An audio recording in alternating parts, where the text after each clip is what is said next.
ensure that everyone is inside. And let's have everyone that is outside to come in so that we're able to start today's session. Karibuni sana Nairobi. Schools 2030 Global Forum 2025.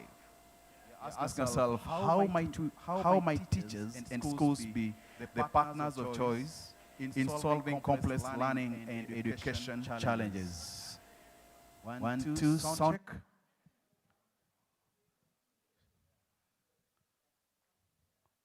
Those of you that can assist the ushers and those of you that can hear this voice and you're outside and now you're enjoying your coffee, enjoying the tea, making some catch-up, we'll have that time to be able to interact with others. But for now, we request that we get inside so that we can start the day's session. Karibuni sana nyote, tuingie ndani ili tuweze kuanza shughuli za leo. Let us get inside so that we can start today's session. I'll be master of ceremonies today, Daniel Mudibo, all the way from Mombasa. Apa Mombasa. Anyway, karibuni sana. Let us have everyone get inside. Halima, Mutin, I can see you guys are looking very sharp, but please help me ensure that everyone gets inside so that we can start on time. There's a lot in store for us. There's a lot in store for us. And I know we are discussing about some of these complex learning and education challenges. Today, the focus will be mostly about the crisis now. The crisis today, and how do we face these challenges. So let us have everyone get inside. I know there are quite a number of us outside. If we can help them, guide them to be able to get and take their seats so that we can start the session on time. Karibu sana Matt Reeves, our global lead, civil society, the docket that actually work under. Civil society engagement, something and a very, very important docket for any programs, and especially education. How do we bring in our civil society organizations? How do we support teachers? How do we harvest information from the learners and make them the center of shaping the schools that they attend? So, yeah, DJ, you can just give us some music on the background. I've just realized that I'm having some bit of tensions and I might want my hands to thank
Good morning once again. People are sounding so gloomy. We are happy? Please show it. So how was day one? Did you enjoy day one yesterday? It was good? Wonderful? Okay, so today we are welcome to day two of the conference. As we say, 2025 happening in Nairobi, the global conference, Schools 2030 global conference happening in Nairobi. And I'll be the MC for the day. Guys, can you clap for MC Moods? My name is Daniel Mdibo. I work with the Aga Khan Foundation. I'm based in Mombasa, supporting the civil society engagements. And I'm delighted and honored to be the master of ceremonies for the day. And today we'll be discussing some very, very critical issues that need to be addressed today. I know as much as we discuss about Schools 2030, looking at various things that we need to do to be able to respond to the challenges that we are facing, we also have challenges in the crisis that is happening right now. And so most of the discussions today will really be centered about the education crisis setting and the crisis now. Now, before I invite the first keynote speaker, I want you first to turn to your neighbor and give them a beautiful smile. Just turn the neighbor on your left, neighbor on your right. Just give them a beautiful smile and tell them it's going to be a good day. I'm seeing others even shaking hands. I've not seen anyone hugging someone, but that's nice. You know, I believe that smile and smiling really has a lot of benefits. True much. When you smile, you look attractive. Did you know that? When you smile, you look attractive. You even look familiar. There's a gentleman I met yesterday, and I thought I had met him before, only to find out that it's their first time in Kenya. But the smile made them look very, very familiar. It also makes you look very successful, you know? Anyway, now, let us go to the matters of the day. And the discussion that we'll be having today. And just to, because I was preparing to moderate the day's session, I had to look for a few facts and what's happening, especially around the crisis now. And I came across a story in a refugee camp in Uganda where a 13-year-old girl walks for about 4 or 5 kilometers every day just to sit under a tent and learn basic maths. Why? Because she believes education is her only way out of that trauma of war. And looked at some data from UNESCO, and you're told that more than 200 million crisis-affected children globally need education support. And I think this session and the next speaker will really help us and just shape the mood for the day, because we say that education cannot wait, right? And I'm delighted to invite a gentleman. And if you're here and you're actually passionate about learning outcomes, teaching support, resource mobilization, localization, you know, or even programs that deliver real change in the classroom, please make a point of connecting with this gentleman that I'm about to invite later in the day, whatever time. But please, before the conference ends, connect with this gentleman. Let us put our hands together as we invite our first and the keynote speaker of the day. That is Moritz Spolder. Education cannot wait. Let us put our hands together. Thank you, Moritz. Thank you, and welcome.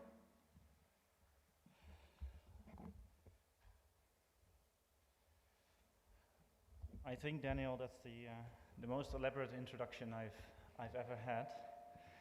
And you actually already took out some data that I was about to say, but now I doubt if I still have to do it. But Habaria Seguri, good morning.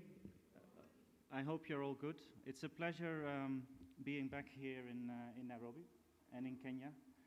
And like Daniel saying, the smiles I remember from when I lived here a couple of years ago.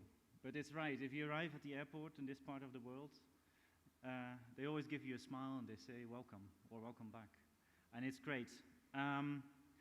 So it's a great honor to be with you today, distinguished guests, colleagues, partners, friends.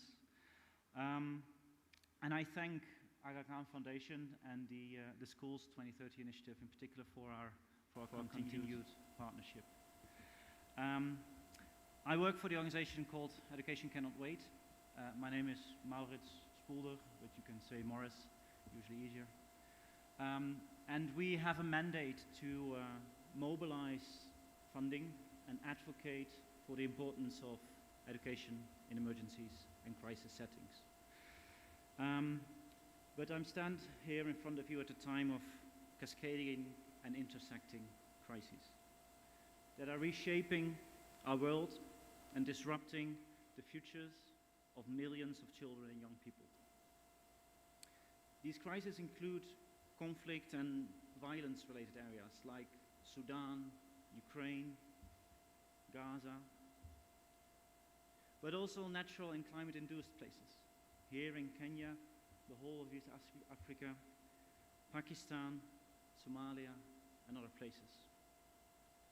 Health pandemics as well are on the rise. And all these situations lead to large-scale displacement. For example, in Afghanistan to Pakistan, from the DRC to Uganda, from South Sudan to Uganda, as Francis yesterday from the Ministry of Education and Sports outlined in the panel discussion. These crises are not isolated events. They are becoming more frequent, more severe, and more interconnected. And their impact on children, teachers, and overall education is devastating and disruptive, not only to the communities and the parents affected, but I guess it undermines the entire socio-economic development of these places. Back to Daniel, according to the latest global estimates report of Education Cannot Wait, 234 million school-aged, so that's from pre-primary to end of secondary, children worldwide are affected by crisis and require educational support. That's an increase of about 35 million over the last 3 years alone. Let me put it into perspective. If all 234 million crisis-affected children would form their own country, it will be the 5th biggest country in the world. It's about the same size as the population of Brazil. It's equivalent to shutting down every single school in Europe and North America combined. Can you imagine? Of these 234 million, 85 million, which is about 36%, are completely out of school. At primary level, 55% are in school, but are not learning up to minimum proficiency standards as set. Half of them are girls, 20% are children with disabilities, not only physical, but particularly psychological, mental health-related challenges. And 70% are forcibly displaced, refugees, but mainly internally displaced. And 50% of them live in sub-Saharan Africa. And just 5 protracted crisis settings account for nearly half of that number. Of the number of out-of-school children, I have to say. Sudan, Afghanistan, mainly girls, to be honest, Ethiopia, the Democratic Republic of Congo, and Pakistan. And these are not just statistics. They are children whose dreams are on hold and their right to education is deprived. They are the future doctors, teachers, farmers, leaders, whose potential is slipping away. And this makes it clearer than ever, and the point of my remarks is that education in crises or emergencies is not just a humanitarian issue that will be solved by humanitarian actors. It's a shared global responsibility that affects all of us, including the education systems we support through Schools 2030. In Kenya, in Uganda, in Afghanistan, in Pakistan, in Portugal, in Brazil, and the other Schools 2030 countries, all receive refugees from other places who are to be absorbed in the education systems that are there. No country is immune to the impacts of crisis-driven displacement, instability, and disrupted learning. Crisis and the people affected do not stop at borders. Whether you're a host country, like here in Kenya, a donor country, or a country like South Sudan who is rebuilding after conflict, your future is tied to how we respond today and in the future. And that is why ECW supports initiatives like the Schools2030 initiative, because it brings together government, philanthropic organizations, humanitarian and development actors to reduce siloed ways of working and to put the child and the teacher, regardless of their status or their ability, at the center of support. Because the goal is coherent, inclusive, and sustained education response for all. And all means all. And yet, education is one of the most underfunded sectors in emergencies. In 2023, education received less than 3% of global humanitarian funding. That's unacceptable. We must change this urgently and collectively. And this is why Education Cannot Wait was created. Not to mobilize money for itself, but to serve as a gateway to funding the entire ecosystem of partners, to channel resources through the UN system, the UN agencies, civil society, local and national actors, and governments, so that every dollar or shilling raised translates into impact where it's needed most. And we know what's possible when we act. Since the establishment of Education Cannot Wait in 2017, already more than 11 million children and adolescents in more than 40 crisis-affected countries are supported with quality education.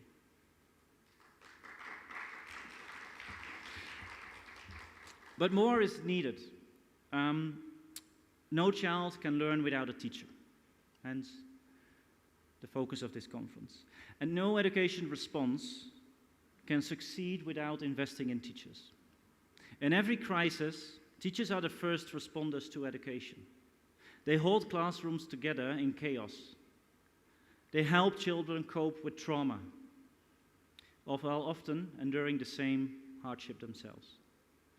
A teacher who is trained, protected, and motivated can help a child heal, learn, and thrive.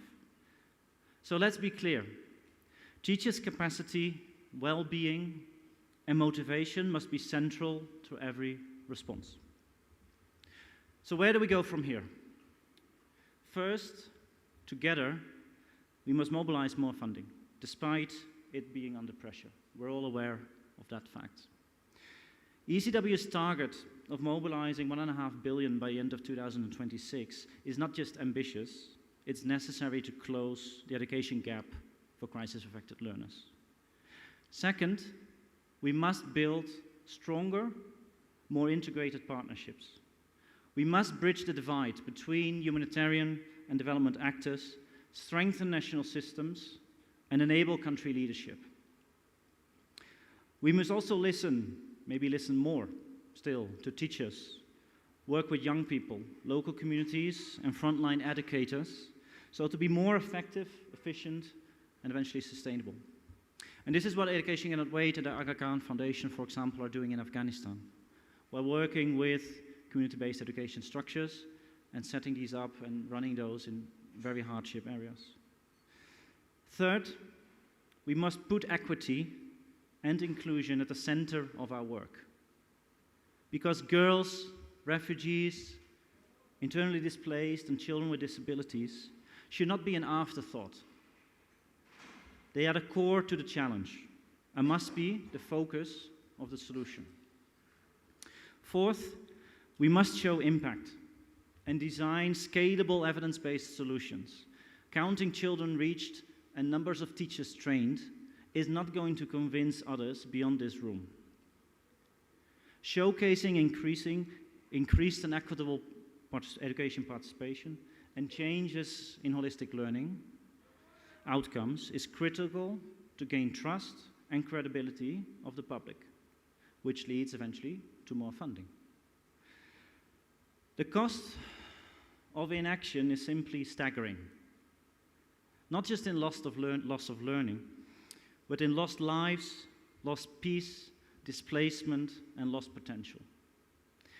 Education and teachers simply cannot wait.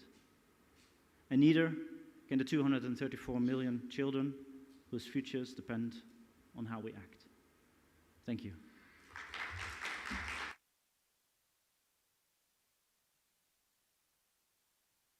Thank you. Wow. Thank you so much. Let me get someone to organize. We have this podium here just behind so that the next team that we'll be inviting to be able to come. But as we hear that keynote speech, I think it's really now up to us to start thinking of what are some of the solutions that we need to come up with right now.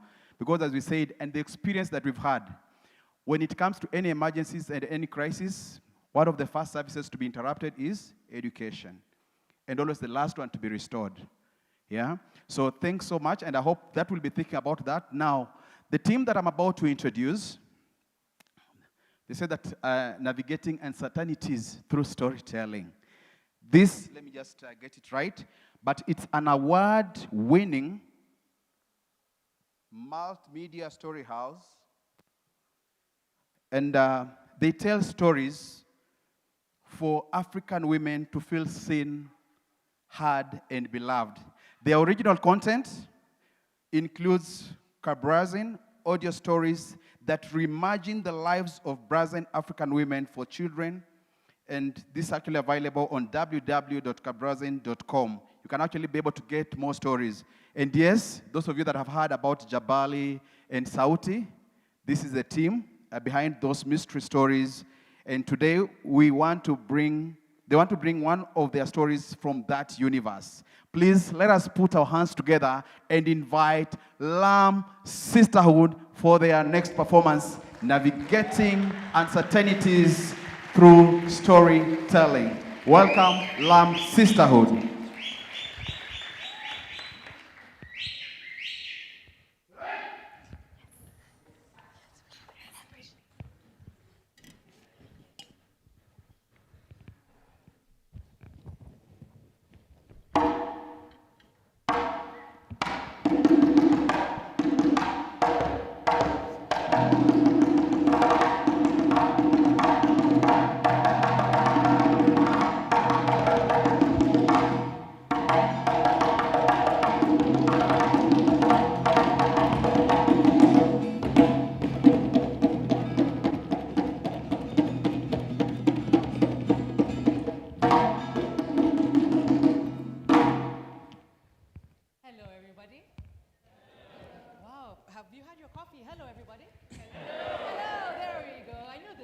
In the audience, you can project. My name is Anne Mora. We are the Lamb Sisterhood. With me is Daniel, the original composer of the Jabali and Sauti theme music.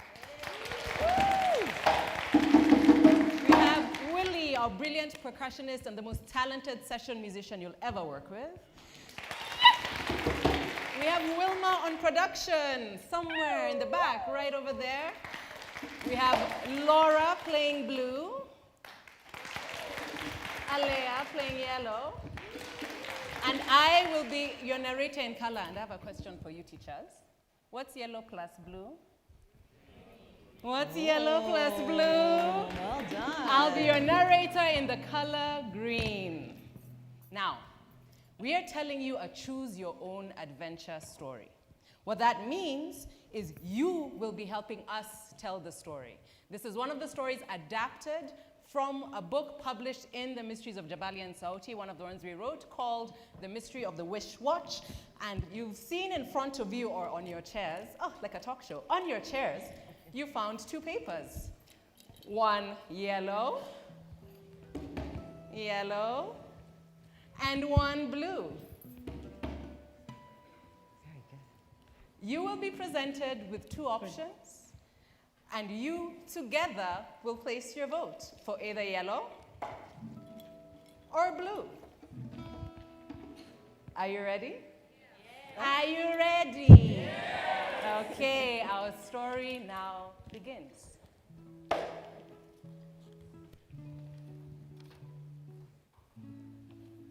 It is an average day in Tisa.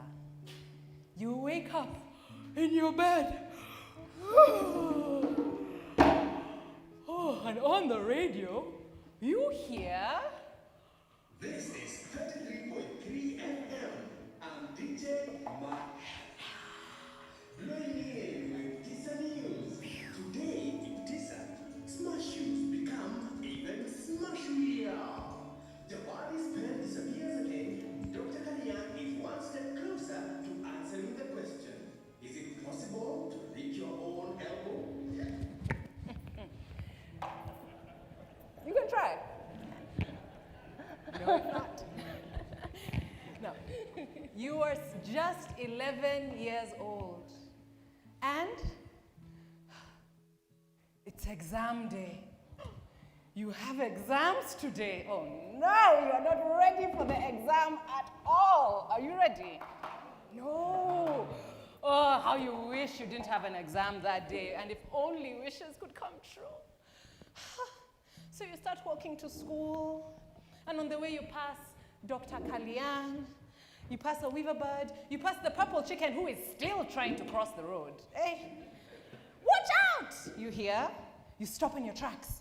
It's Jabali and Sauti, Tisa's greatest detectives.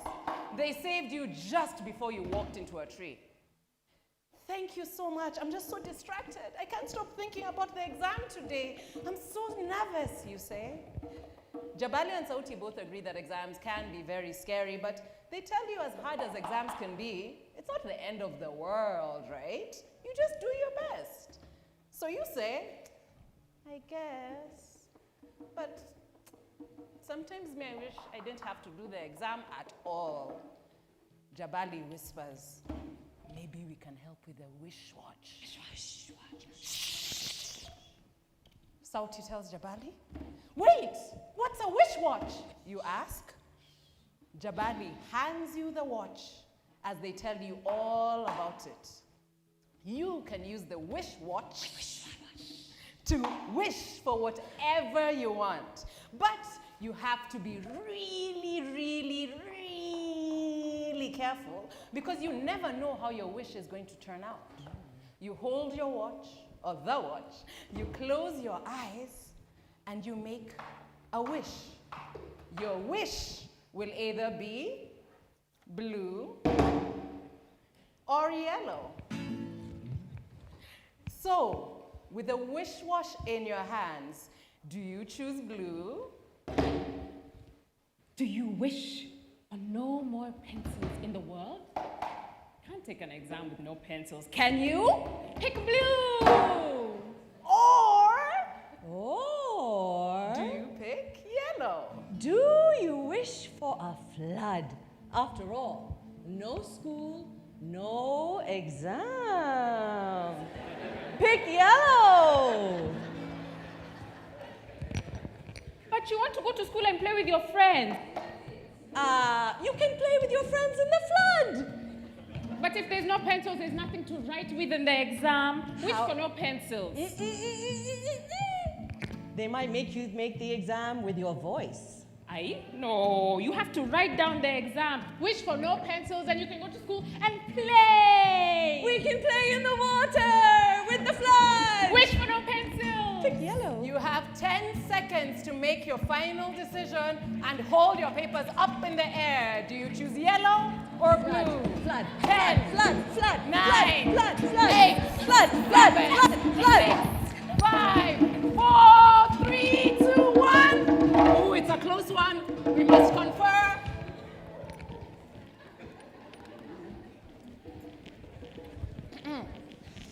The votes are in. Thank you. The votes are in. It seems you have chosen, drum roll please, blue!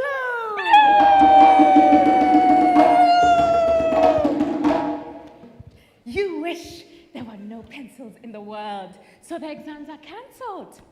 You open your eyes and find yourself inside the exam room. Teacher says, take out your pencils.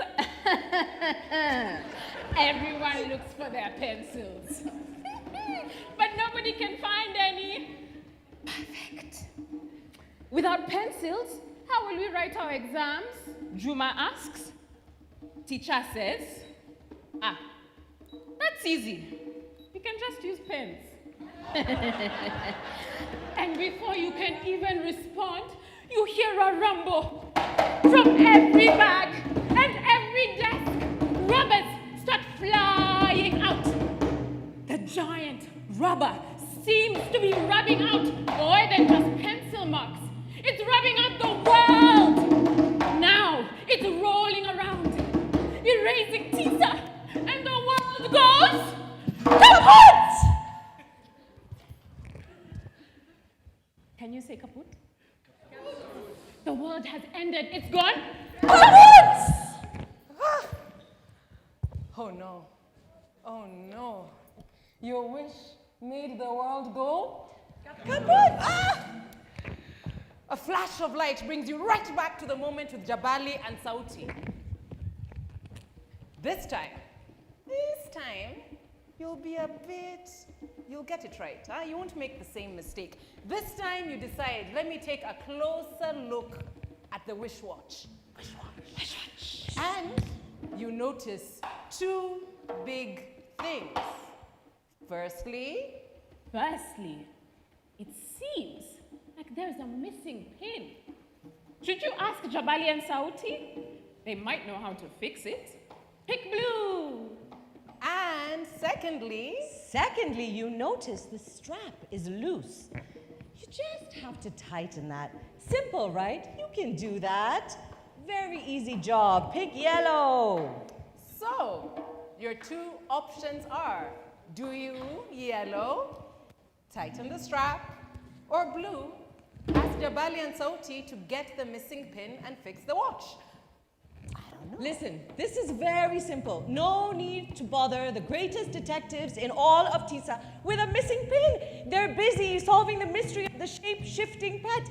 You know watches. You can tighten the strap. Even me, I can get close to the audience. Hiya. You need help. Ask Jabali and Sauti for help. They're the ones who made the watch. Let them fix it, isn't it?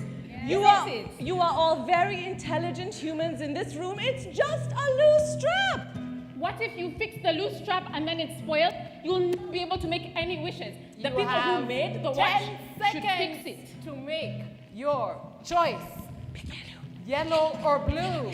10, 9, 8, Yes. 7, Yellow. 6, 5, 4, 3, 2, 1. Oh, it's a close one. It's a close one. Hiding the mic so you can't hear how we choose. Oh, it was very close. It really was, actually. It was very, very close. So, it seems that you have chosen Yellow! Well done. Good job, everyone. You tighten the strap. Oh, goodness. It isn't so easy as I thought. But a weaver bird swoops in to help. Thanks, weaver bird. Just as you're about to make your wish, you notice the weaver bird is stuck, still frozen in time. You look out the window, the trees are stuck, still frozen in time. Oh no, something has gone terribly wrong. Everything is stuck, still frozen in time except you. Guess what, guys? The world has gone kaput! Sorry. Oh no! Oh no, the world went kaput again? Whew. Okay, the light brings you back to standing with Jabali and Sauti holding the wish watch, but you now know that making wishes is a lot harder than you thought. This time, you keep it small, right?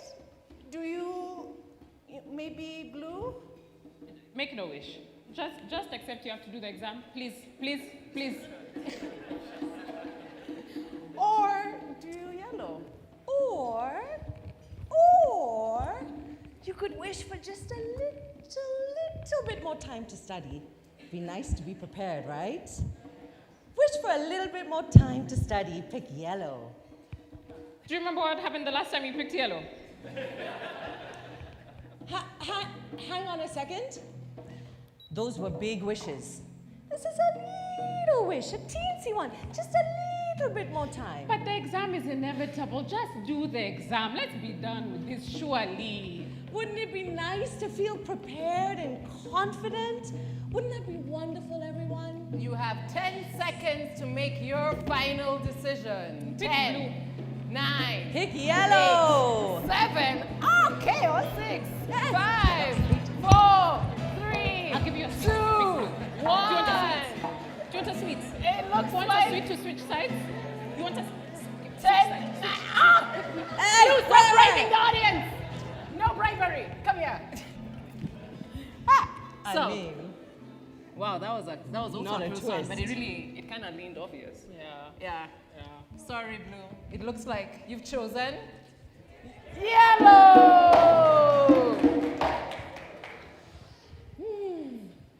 you open your eyes more time and you see. Oh my God! Are those dinosaurs? You only wanted a little bit more time, but now you've gone back millions of years. And there are dinosaurs everywhere. Oh my goodness. Oh no. Is that something darkening the sky? Oh no, it's an asteroid coming your way. Crash! Oh no! The world has gone kaput! Oh no, the world went kaput. Again. Again! Ugh. I mean, this time, you just decide you have to do the exam, huh? You just commit, yeah. Thank you, I had the yeah in the audience, yeah. You decide you just have to do the exam. So you finally choose. Nilijua mtarudi too. I just knew you'll come back. So, you didn't decide, you were forced. You wound up just having to do the exam. And it's an average day in TISA. You wake up in your bed.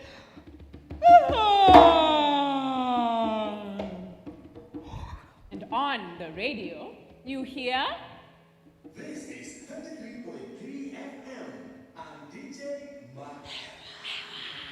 Bring in with Tisa News. Today in Tisa, slush shoes become even slushier. Jabari's pen disappears again. Dr. Karian is one step closer to answering the question. Is it possible? Shall we try? With your own elbow? This is the trick. You are still 11, and it is still exam day. You are still nervous, but not as nervous as before, isn't it? You quickly get ready to go to school, and you see Sauti and Jabali on your way there. This time, they are talking about how exams are so scary. You're surprised to hear yourself say, you just do your best. Can we say it together? You just do your best. I guess, Sauti says. We could wish it away, Jabali says. You say, with this, holding up the wish watch. How did you get that, they ask. It's a long story. So, Sauti asks, do you want to make a wish? No, thank you. You very quickly respond. Not this time. I know an exam isn't the end of the world. Trust me. I mean, it's not like the world will go. The end. Thank you so much, everybody. Thank you, everybody. Thank you for being a wonderful audience. That was the Wish Watch. For the educators in the room, a top tip, that's a way that you can use the Wish Watch. It should be around in the building somewhere in your classrooms. It has options. Have the kids go through the options with you. And if you use voting cards for the classroom at large, that means you can make sure that everybody is heard, not just the loudest person in the room. And for everyone facing pressure or grappling with uncertainty in the world today, just remember the words of Jabali and Sauti. What were they? Just do your best. Thank you so much for being such a wonderful audience. We'll be around as Laura, Alea, and Mora, not blue, yellow, and green, if you want to have a chat with us about how we play and some of the content that we've made, including Cabrazen and so many more universes will be around. Where will we be, Alea? And at 4:30, all the creators from the 3 studios will be signing your books. So you can meet us somewhere to be advised. Thank you. Thank you. Thank you, everyone. Thank you. Another round of applause to LAM Sisterhood. And by the way, you can also get to know about the upcoming project. Just go to World Web. It's World Web? World Wide Web. Let me just do the www. www.lamsisterhood.com, and you can actually find out about some of the upcoming projects. And you can also visit in the experience room and just be able to understand about Saut and Jabal and some of these mystery stories. And as we prepare the stage, we're going to have our first panel for the day. Are we excited about it? You know, when I was behind there, someone mentioned to me and said, by the way, when you told us to smile, I actually had a headache, and somehow I feel better. So smiling actually also helps in times of, I'm told it releases is it endorphins or something like that? The pain reliever. What kind of a hormone is that is released for pain relief? The doctors in the house?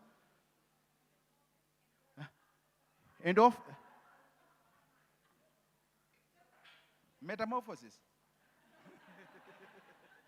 Sorry to interrupt. I just wanted to say that you can find all the Jabali and Sauti resources, all of them, on the Learning Hub, akflearninghub.org, okay? Thank you so much. And now, we want to get to the next session, the class of 2025, navigating uncertain times through teacher leadership, innovation, and evidence. Navigating uncertain times through teacher leadership, innovation, and evidence. And I'll be inviting the person that will be chairing this session. She needs no introduction.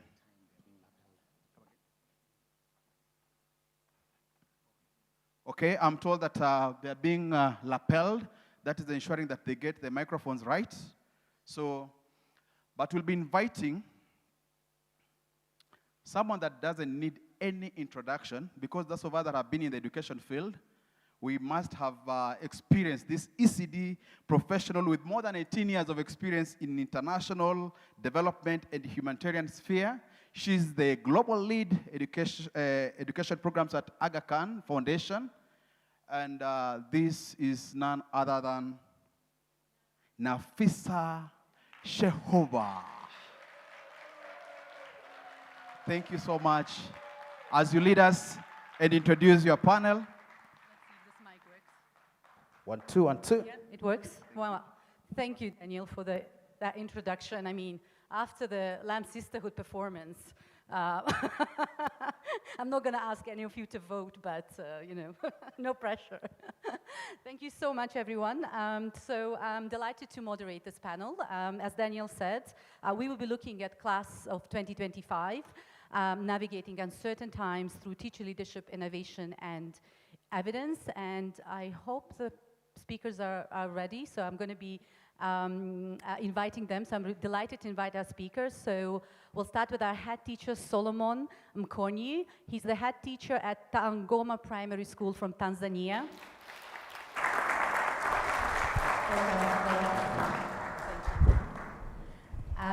Adan Abdulrahim Boyer, the principal of the Teacher Training Institute at the Madrasa Early Childhood Program, Kenya, Mombasa.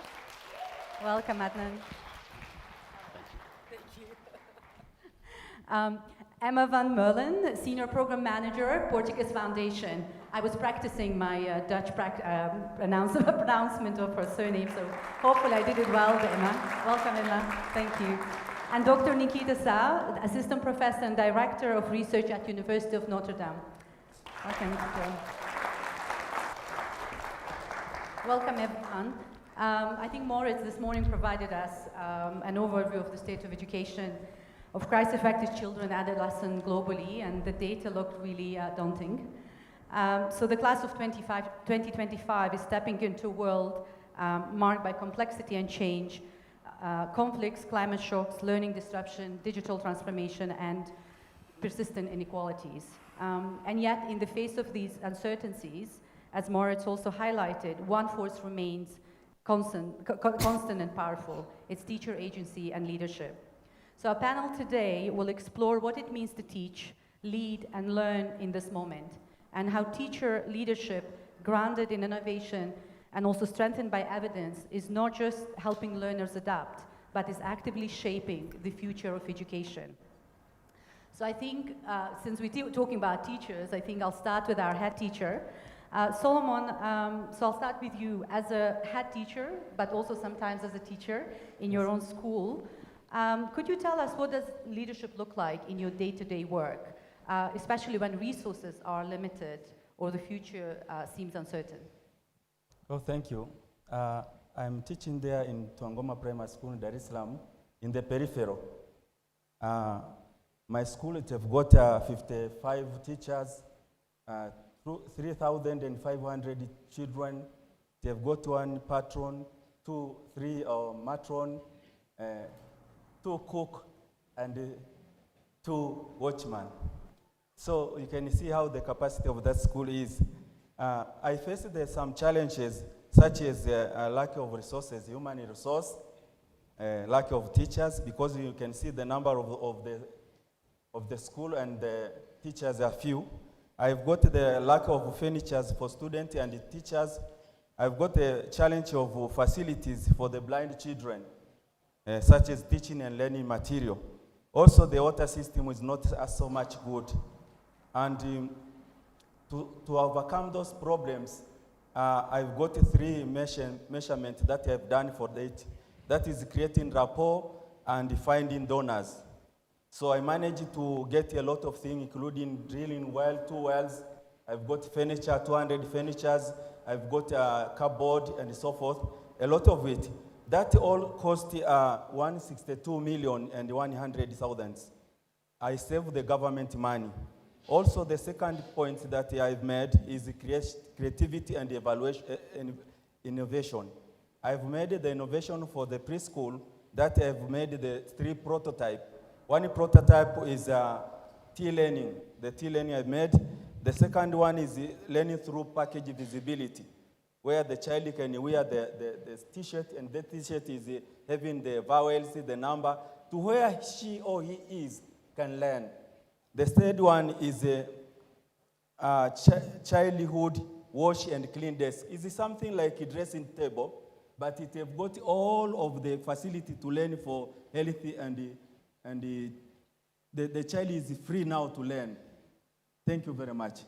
And the third one, the resources, human resources, the teachers, I made the announcement and get 80 volunteers that can push up now the teaching staff. Thank you very much. That is good. Thank you so much, Solomon. I think your leadership in, showing not just being as a leader in terms of the school and not just relying on the resources from the government, but also working with other partners, trying to mobilize resources for your schools, shows really your leadership. But also, you've not only been as a school leader, but also as a teacher, and these solutions that you've brought, and I believe with some of the support of the School2030 through the design thinking, that have helped you to address some of these challenges. Thank you, Solomon, for sharing with us some of your work. Adan, the Madrasa Early Childhood Program, starting as a resource center initially, has been undergoing organizational reform to adapt to changes over the last few decades. And these changes were both in the communities that you serve, but also from the policy level. So could you share some of the key adjustments the Madrasa Early Childhood Program across the region had to make to stay in line with these shifts, especially with your core area around professional development of teachers? Thank you, Nafisa, and thank you, all guests. I'm honored to be here with you today to share some of our reforms within Madrasa Ali Chalu program and as well also our teacher training institute. Just for the, it's on? Okay, sorry, thank you. So just for us all to understand, Madrasa Ali Chalu program is an affiliate of the Khan Foundation and a program that deals with early childhood education, in that case providing quality, culturally relevant, pluralism, and of course globally informed ECD service.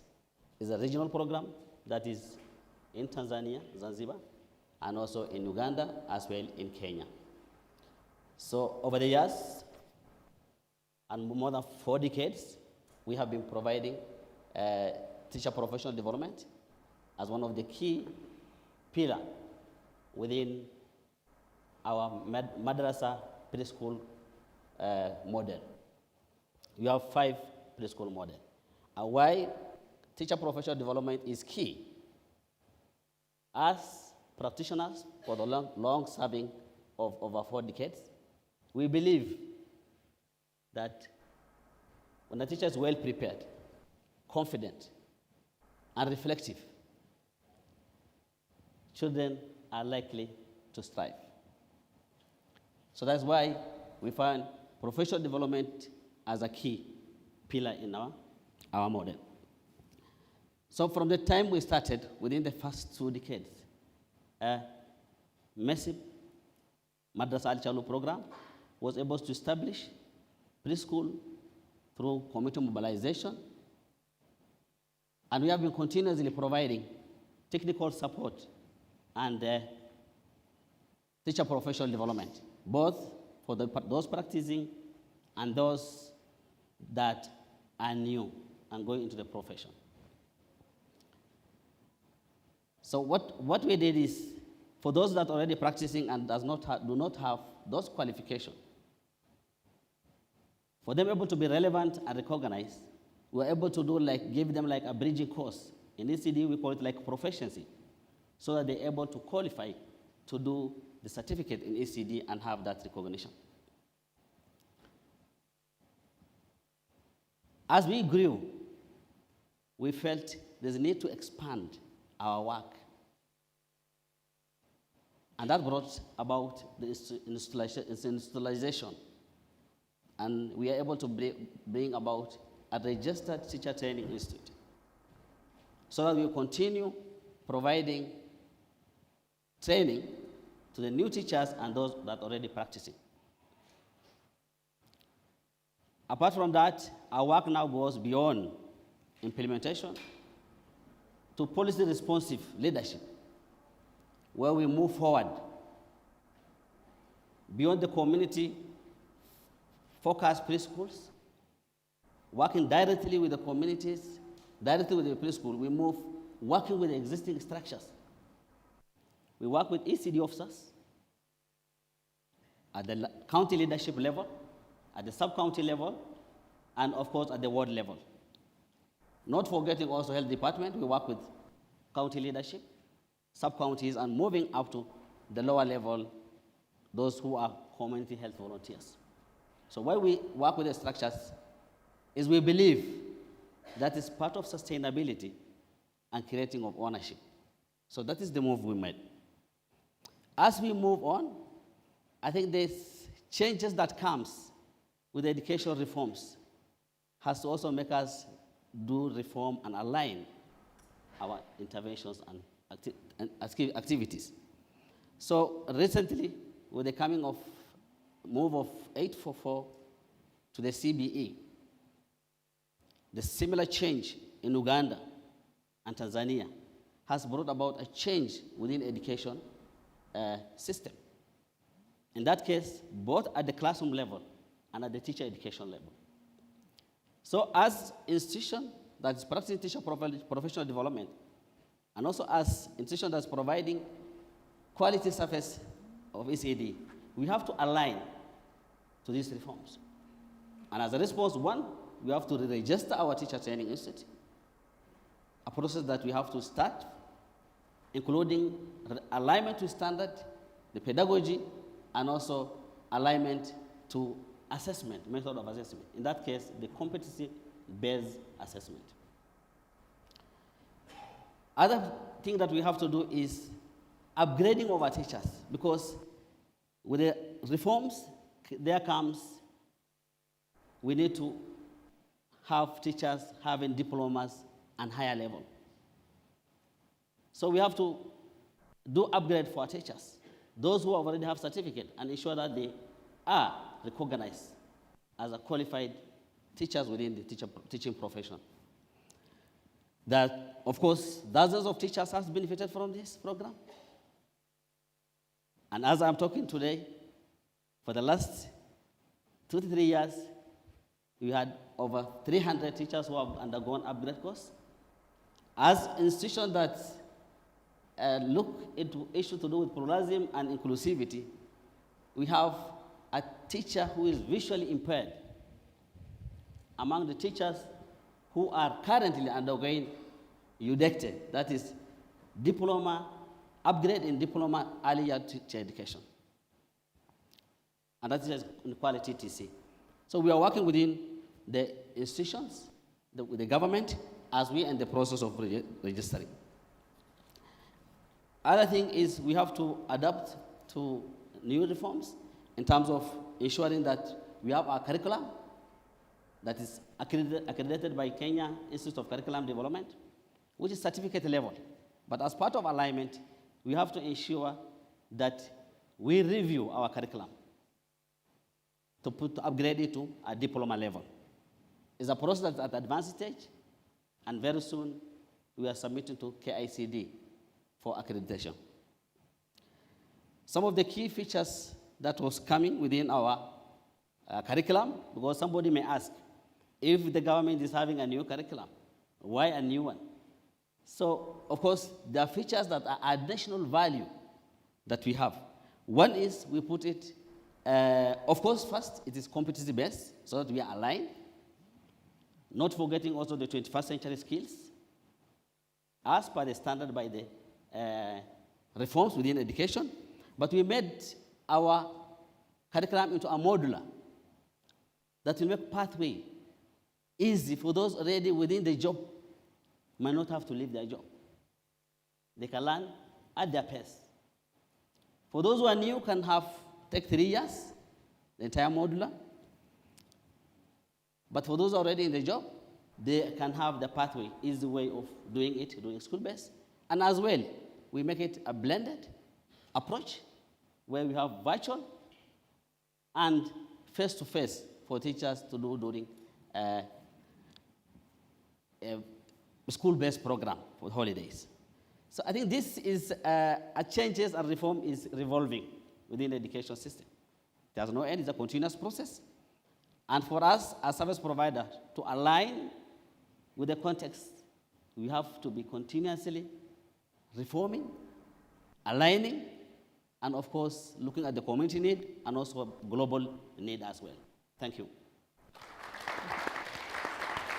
Thank you so much, Adnan, for providing an overview of how the Madras Early Child Program as a civil society organization that's been very much locally rooted, but constantly being informed by both the global science around early childhood development, but also the policies that are changing in your environment, and how you continue making sure that you remain relevant both to the communities that you're serving, but also to the government. So thank you so much for providing that overview.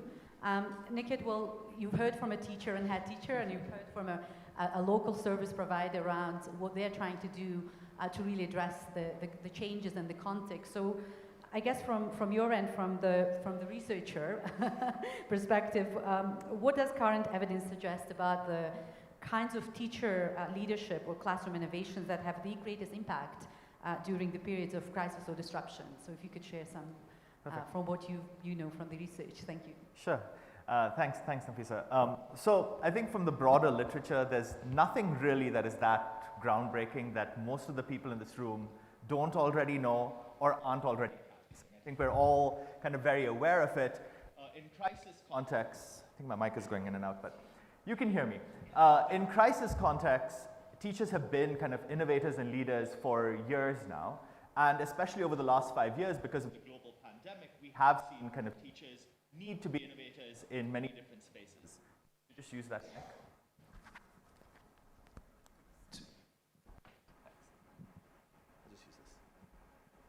Can you hear me? Yes. Perfect. For the 3 people online, or hopefully more, so you can also hear me. But I think if we think of like from the broader literature, what do we know about the innovative practices that teachers have been using? There are a few trends that we see. And one of them is teachers acting as kind of first responders, especially in crisis contexts, to the social and psychosocial needs for children.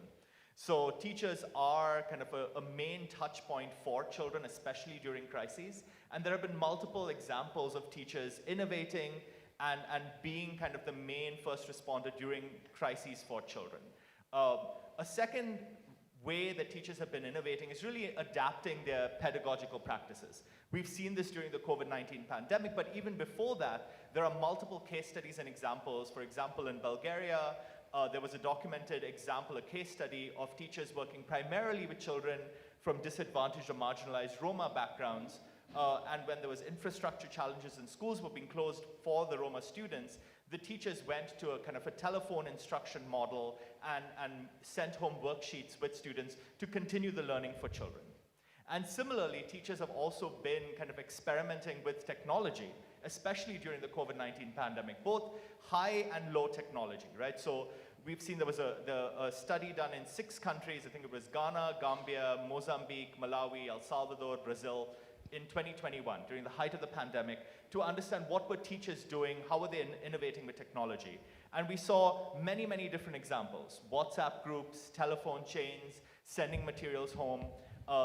In Brazil, teachers set up an Instagram account to give high school students new information about the next kind of job opportunity or the next thing that they could be doing. So using social media as a way to keep students connected with each other and with the broader education ecosystem. And the last way teachers have been innovators is really with building out their networks. So these are, especially during the COVID-19 pandemic, we saw teachers build out their peer networks, informal and formal, to understand what were the innovative practices that other teachers are using, sharing materials, understanding how to best cope with the disruptions that they were facing. But not just peer networks of other teachers, even community networks. If we go back to the early 2000s, there are examples from Aceh, Indonesia, during the conflict there when schools were being burned. Teachers talked about how they found with community leaders alternative spaces that were safe for children so that they could continue the education for children. So teachers have been adaptable innovators for a long time now. But if we look at the broader literature, I think there are 3 things that stand out for me. One is that teachers have really served kind of the bridge between the needs for community and children coming up from the ground and the kind of top-down practices for innovation and for the use of technology and new modalities. And so they're really that linchpin between kind of the needs coming from families and communities and top-down practices. The second thing that comes up is that, especially in crisis contexts, even though we know that teachers are leaders and innovators, they're mostly, and I don't think this is surprising to anyone in this room, not part of the conversation. Right? And I think we need to figure out how to make that a more active role, and I think Schools 2030 is playing part of that role to bring teachers into that conversation. And the third piece is really that teachers build on their social networks, but a lot of the innovative practices that we've seen are ad hoc. A lot of the literature is retrospective to understand what had been done. There isn't enough kind of active studying of what innovations teachers are working on and how it's systematized within the education system. And once again, I think, to be honest, like Schools 2030 has a unique opportunity with the innovations to study that in and within the system itself. And so I would challenge kind of all of the 10 country leads and the implementing partners and the learning partners and the research partners to think about how do we study teacher innovation as it happens right now, rather than it being kind of an informal, ad hoc, something that we study retrospectively. How do we study the systematization of that innovation as it's happening right now? Thank you so much, Nikit, for highlighting what we know about in the research, but also what are the gaps and how School 2030 could really contribute to that. And I think that's a very important point for us as we look at the school to system. And I think tomorrow, I mean, the rest of the day, but also tomorrow, I think there is a more focus on the looking forward. So hopefully some of these things that we can pick up as well and see how do we really think about this. So thank you for this suggestion as well.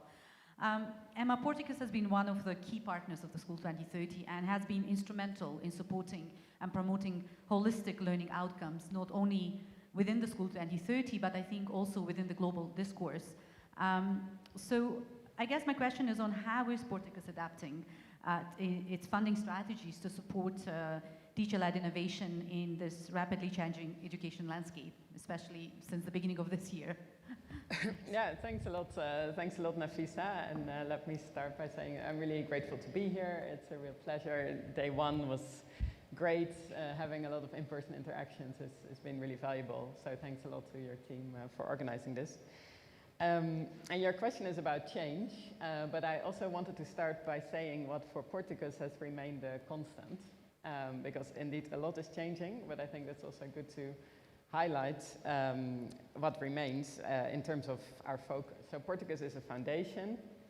Overall, our focus is on aiming to create a just and sustainable world where human dignity can flourish. And for our work in education, that has meant a focus for years, that has meant a focus on social-emotional learning and holistic approach to child development, and also understanding the role of social-emotional learning within foundational learning. And we have always focused especially on the most marginalized. So how can this play a role in improving quality learning for the most marginalized learners, those at risk of dropping out of school, or refugees, those who are displaced? And this remains our North Star. So I just wanted to say that this remains a constant focus in our work. And we believe actually that it's only becoming more important because the crisis, as we've heard from Maurits this morning, the crises are only increasing, deepening, and we believe that especially this matters most for children who have experienced trauma or fear or other disruptions. So we remain very much committed to this, and within this changing context, we are trying to provide as much flexibility to our partners while remaining committed on this education focus. But secondly, of course, we are also changing and adapting, and especially in how we work. So what has really changed for us, especially over the last 2 years, is how we develop our strategies.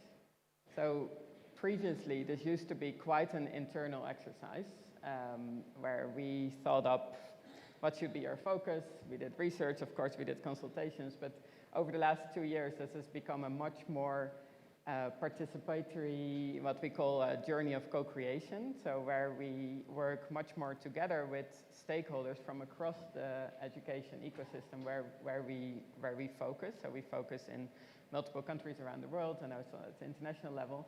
And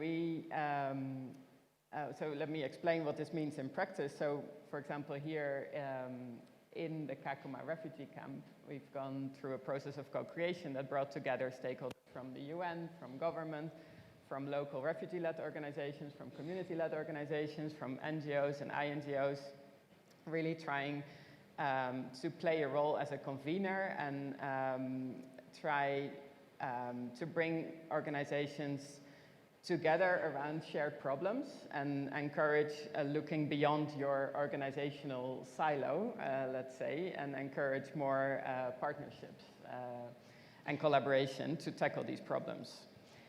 So as a result, we also partner more directly with refugee-led organizations and with community-led organizations. So there's definitely been a kind of localization, and within that, so successful practices related to teachers, what we've seen very much relate to what Nikit has shared in terms of communities of practice in the absence of disruptions to formal support to teachers, teachers coming together. This has been a successful practice both in Kakuma but also in our work in Lebanon, where there's frequent disruptions and where teachers find each other, and this has been a source of teacher well-being, but also indeed a source of innovation and resilience for teachers, I think.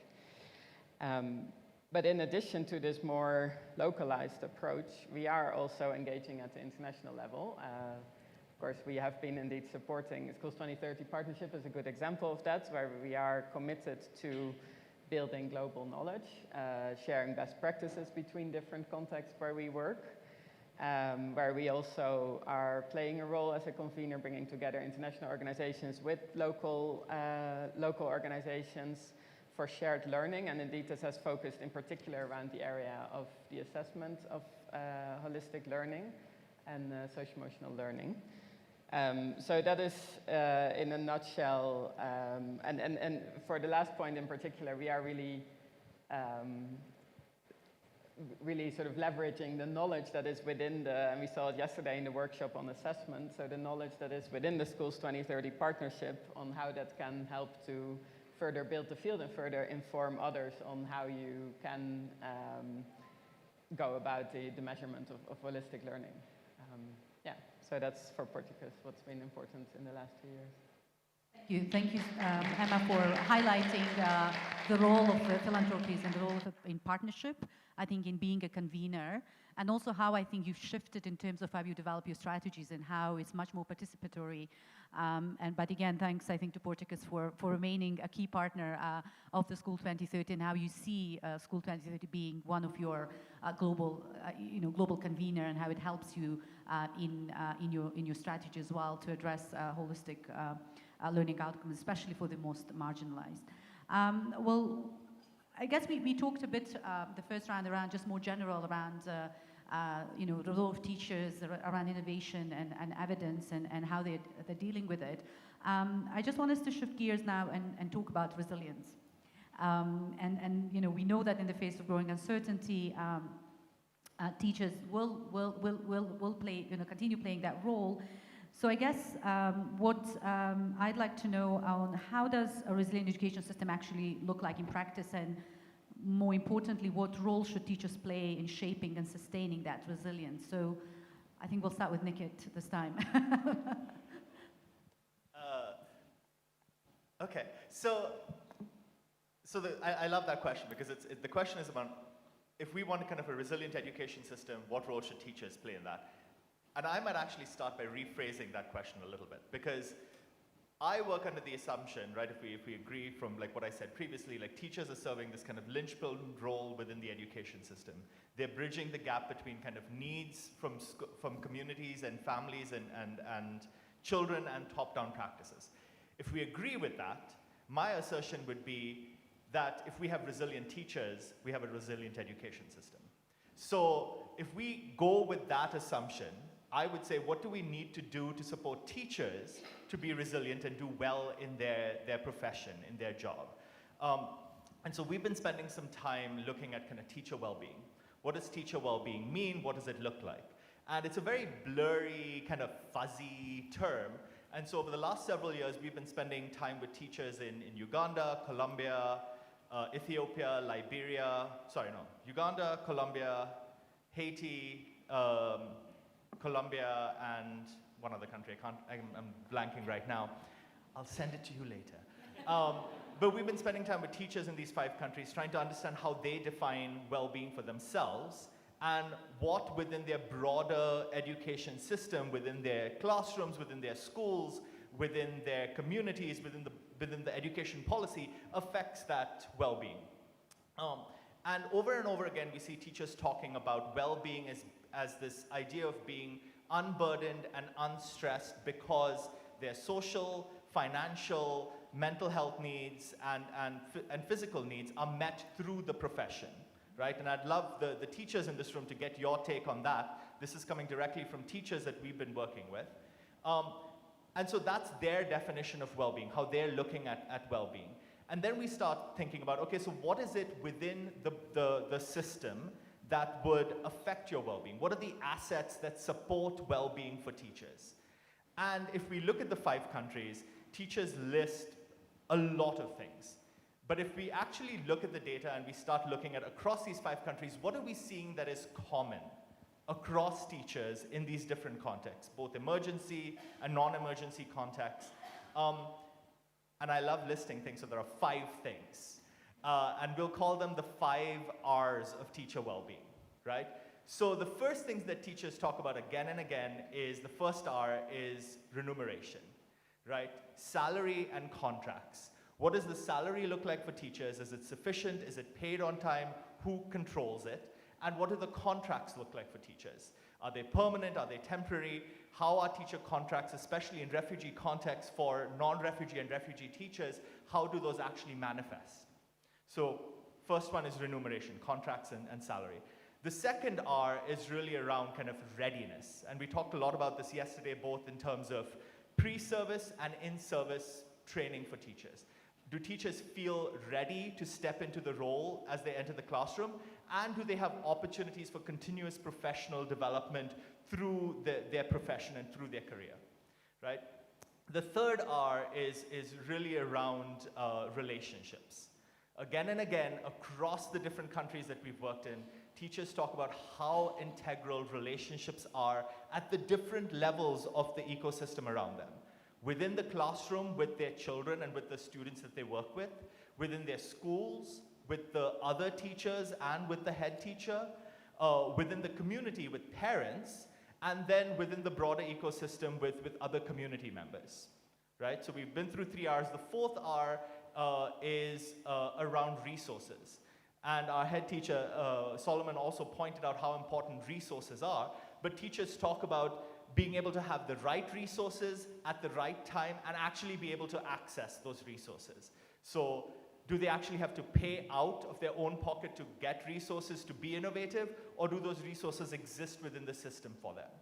And then the fifth R is around reputation and respect, right? So this is really about the intrinsic motivation that we talk about. A lot of teachers talk about being motivated and having that motivation for the sector, but it's really related to how teachers feel that their job is respected within the broader community, right? And so if we think about these 5 R's, and we think about yesterday, I think it was Simon who talked about that ecosystem model, right? The ecological system model.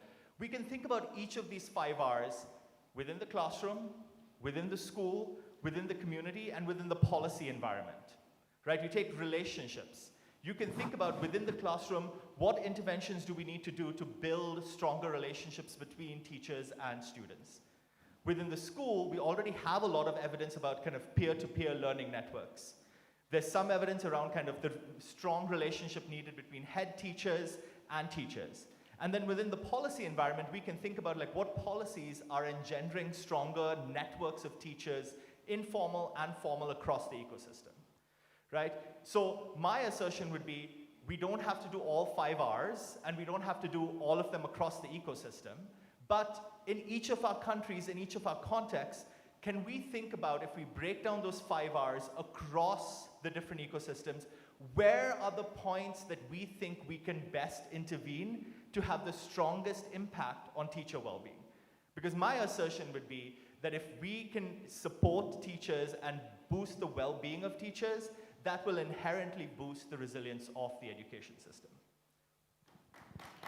Thanks, Nikit. And I love the 5 R's. So let's remember, it's remuneration, readiness, relationships, resources, and reputation. So did I got it right? Great.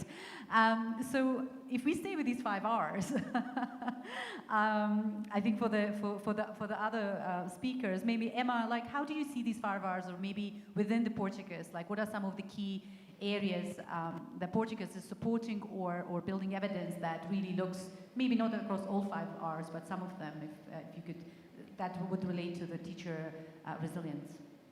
Yeah, thanks, Nick. Now, I wish I had also thought of a smart acronym for my, for my points.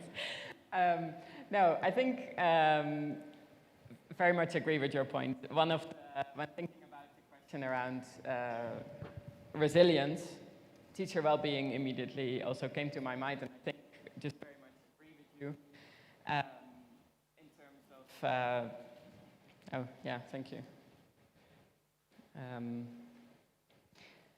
I think when reflecting on the question of resilience, is this better? Yeah. I think how we look at a resilient education system within Portuguese, what I think is important is thinking of it from the point of what is an inclusive education system.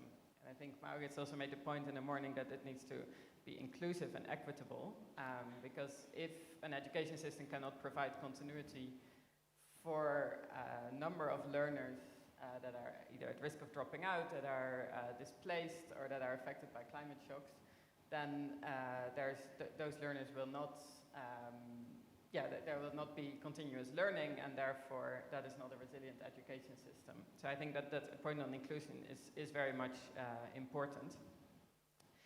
And I also think that a resilient and inclusive education system is one that also builds holistic skills. So coming back to that point, but I think indeed what is important, teachers are so key to building those holistic skills. And we also know from our work with the OECD on the survey of socio-emotional skills that teachers play such a key role in building supportive classroom climates and fostering a sense of belonging. And all those factors are associated with higher socio-emotional skills in students.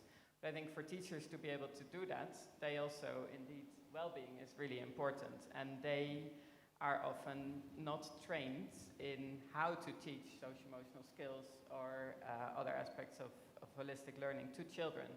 And we also know that in teacher training, socio-emotional skills training is very much underrepresented. So I think those are some areas that also came to mind for me when thinking about this question. So just really want to build on your points. And I think secondly, a resilient education system is also one that leverages different partnerships. So I think also Schools2030 is such a good example. I think just being open to the knowledge that is there, to global knowledge, but also to local knowledge, to hearing from a diversity of perspectives to make education relevant, are all factors that contribute to a resilient education system. And of course, teachers' voices are key in that. So I think that would be my contribution. Thanks, Emma, for these additional contributions on both for teacher resistance, resilience, but also how partnerships is important as well for building resilient education system. Adam, in your teacher training that you provide to early childhood educators, how do you really build resilience in your teacher education to ensure that teachers are built with this capacity and competencies, and maybe again looking at the 5 R's that Nick provided, which one do you prioritize, whether all the 5, or how do you look at it in your teacher education work? Thanks. Okay, thank you, Nafisa, and thank you, my panel team. Of course, one, I agree that resilient education is about holistic and also teacher empowerment, which is very, very key in terms of as an agent of innovation. But from an ECD perspective, practitioner's perspective, I view the early stage ECD as a front line in having a long-term resilience, where we ensure that our curriculum and all that we implement within the school is, one, a comprehensive to provide that holistic development for the learners, to be adaptive, have values and attitude toward resilience, and also to be adaptive during uncertainty. How does a resilient early childhood education look like in our context? From our practice, is one, as I mentioned, is about a curriculum that is well-reached in terms of knowledge, skills, attitude, and values, so that we have teachers who can inculcate that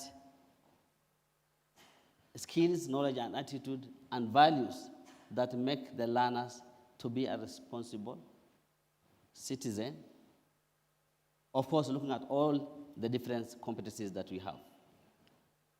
We have a framework of competencies that align also well to the Kenyan education curriculum for teacher education, which include problem solving, critical thinking, communication, and collaborations. So once we ensure this is inculcated within our training institution, we are able to have those learners that are adaptive with values, skills, and of course, within our curriculum also, we embedded climate change, an issue to do with pandemic and uncertainty. Teachers are trained on information about climate change, how they can able to teach or train the young learners in environmental kindness. When we talk, it may be something very simple, but for the learners at that early age, when we inculcate that mindset of simple things like planting, watering, waste disposal, or effective waste management, is something very, very key.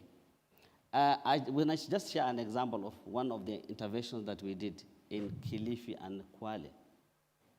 We did a program on WASH, and I know most of the development partners dwell so much WASH in primary schools at higher level. But we're able to bring education and health department together and develop WASH manual in early years. A very simple thing that we did is, how are they able to, looking at the context, the financial constraint, how are they able to ensure that that level of hygiene, water, and sanitations?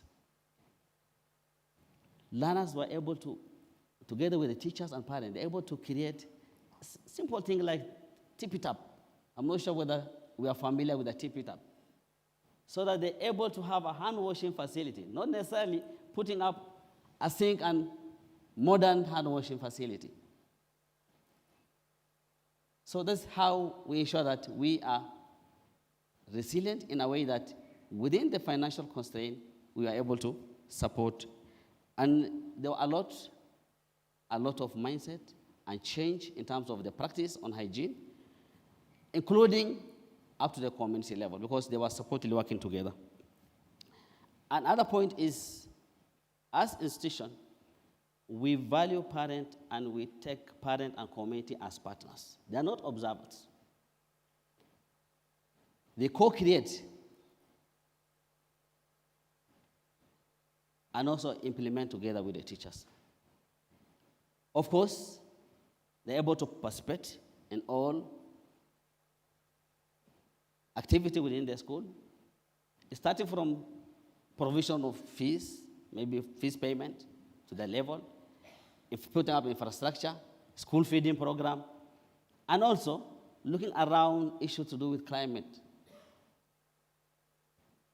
resilience in terms of school garden, waste disposal, the school cleanliness, and how are they able to participate and take part effectively to ensure that we have a resilient preschool. As an institution, understanding our context in terms of the level of economic level of our parent, to reduce that burden of resource, looking for resource, purchasing, teaching and learning material, we inculcated a culture of using locally available materials. We engage parents to collect, as part of recycling model, to collect available materials, including coconut shell, bottle tops, the bottles that we use for, after we throw away after drinking water. How do they collect and make it as a usable teaching and learning resource within our center? This, of course, will reduce the burden of purchasing, both to the institution and also to the parent. As part of also our resilience approach, we have a culture of continuous reflection within all the intervention that's done, from teaching to all activities that happen within the schools and the community. From time to time, we continuously reflect around how our teaching and learning is progressing, how the activity implementation is progressing. We sit around table with the county leadership, with the different education department, health department, and see what are some of the challenges. Have that design thinking together. What are some of the challenges? How do you address it? So that it informs us on the next step. This is done also within a structure as part of sustainability for the teachers. We're able to bring up a cluster, depending on the geographical locations of the schools that close together. Within the structure, how the teachers continuously reflect, form that design thinking team with inclusion of school management committees, the parents. Try to think around their challenge, think of our local solutions, and of course, with our also support, technical support, able to address those measures. It's a continuous process, embedded with also support and mentorship, but it has to continue. Thank you. Thank you. Thank you, Adam. Thank you, Adam, for highlighting some of the way you've been training teachers, and I think you've linked it very well to the 5 Rs in terms of building their capacity to build relationship with parents, building their capacity to develop locally available resources, and also helping them to connect with others in terms of their relationships, the community of practice that you're engaging with. So I think you've highlighted how your teacher education really prepares teachers to link with some of these 5 Rs. Solomon, we don't have a lot of time, so I'm going to ask you to be a bit short in terms of how do you see you as a head teacher, but also in your school, the teachers promoting resilient education, or them having this being resilient in the context that you're working? Yes, I will connect this resilient education with the safe teaching and learning environment where at that school, where that student or that pupil can reach it is a successful goal that he or she is aiming to reach it. And I can connect it with the parents, that I can have a triangle, parent, teachers, and staff or school board, whereby I can give you the example of classroom heated, or classroom, the environment change, this climatical change, where I remember 2 years ago, we had a problem of overheated. And we have also the problem of our school toilets, pupil toilets were nearly to be broken or swapped out. So we managed to do that by using the program of Aga Khan, that is a tree nursery. We use that to plant 500 trees. Now the school is green, Tuangoma green now. It is becoming green because we managed to do it. And we have got this is problem of attendance in school, where we conducted a meeting, parental meeting, school board meeting, and classroom meeting, meet with the parents, and we established UWAWA. This UWAWA is a connection between the unity between the parents and the teachers. Now they can collect the problem that you have from the parents and the students, and that problem can be solved. Different problem that may be discipline, absentees, whatever, and solve that problem. The third one is for the people themselves, where they've got the comment box. So in order now to solve their problem, that box, they put their comments there, and then the school board, this UWAWA, and the academic teachers, academic board, and all this now discipline board, they pass through those problems and solve it. So now the students or the pupil can reach their goal smoothly. Thank you very much. Thank you, Solomon, for sharing some of these. These are good. They seem basic, but I think what you're trying to I think explain to us is how you as a leader, but also supporting your teachers and students to respond to the ongoing emergency that your school seems to be dealing with, whether it's a heat, whether it's a water, and you're looking at how with parents, with your school staff, with students that you're addressing, and also hearing from students, engaging students in through these comments that they provide so that you can improve your school and the education that you're providing to your children. We don't have a lot of time, but there are quite a lot of questions on our things, but I'm sorry, we started late, Brown, so give me 5 minutes. I'm going to be the teacher here. So I'm just going to ask two of the questions, so maybe we don't have to go, all of you need to answer, so whoever decide, but I think these are important ones. One is on what are the emerging trends in teacher leadership and how to balance structure with innovation. That's one. And then the second one is around, how do we make sure that our education settings are more sustainable, especially, and what strategy can be used, especially when the funding cut, currently the funding cuts globally. So if anyone wants to respond to two of these questions. Nikit. I'm not going to try the funding cuts question. We'll give that to Emma. But I think with the teacher leadership question, I think I might go one step further, and I think a few of us have been having this conversation at breakfast and at breakfast tables is like, teacher leadership for what, right? I think in some sense, we've had this feeling like when we talk about agency, when we talk about leadership, I'm going to credit Rona, we've had this conversation before, we want leadership and agency and innovation in a very, very specific realm, right? But teacher leadership and agency, when it goes beyond that, sometimes we don't like it that much, right? And I think we as a community need to also question what limits are we putting on how we think about innovation and agency and leadership for teachers. I think in some sense we constrict it because we want teachers to be leaders, but in very, very specific ways. We want teachers to be agents of change, but in very, very specific ways. So teachers wanting to actually be agentic and innovative and revolt in some ways, are we fine with that? Right? And I think I would question all of us in this room about that. Thank you. Thank you.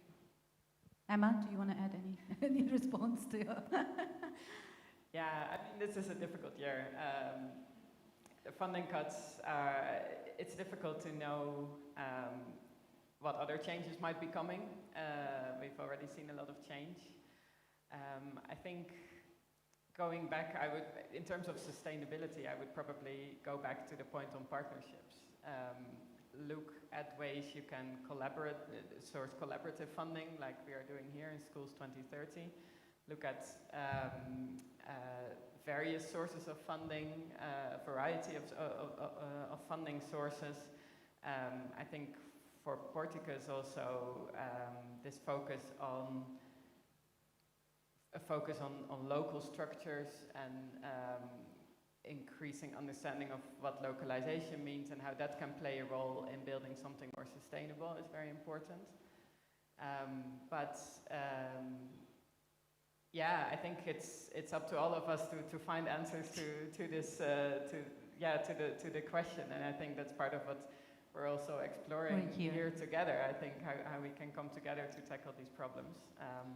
But I think we're living through real changes in the aid sector and structures, and I think the more we connect and the more we seek out ways to collaborate on interventions that are informed by evidence, backed by evidence, and also understand where we need to build new evidence. I think let's be smart about it and work together, I would say. Yes. Thank you. I know we've passed our time. I'm sure the people are looking at me right now, and we're standing between the coffee break. So I just wanna. I know we had the we can't respond to all the questions, but there are quite a few questions related to pre-primary education. So please do, at the coffee break, come to the speakers and ask those questions. I'm sure Adam as well as Solomon will be happy. I think there's a question to Solomon as well specifically. So please do come and speak to our speakers. But in the meantime, I want to thank you all for your time. I think despite all the challenges that we heard this morning, I think this panel has given us some hope that there are things that are happening, that teachers do play a very important role. So I hope that we heard that there are hope, small shifts and big leaps, hope in collaboration and partnership, hope in the belief that every teacher can be a leader, and not just in their schools, but in the future we're trying to build.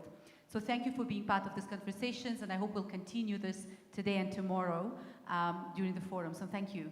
Thank you, everyone. Thank you.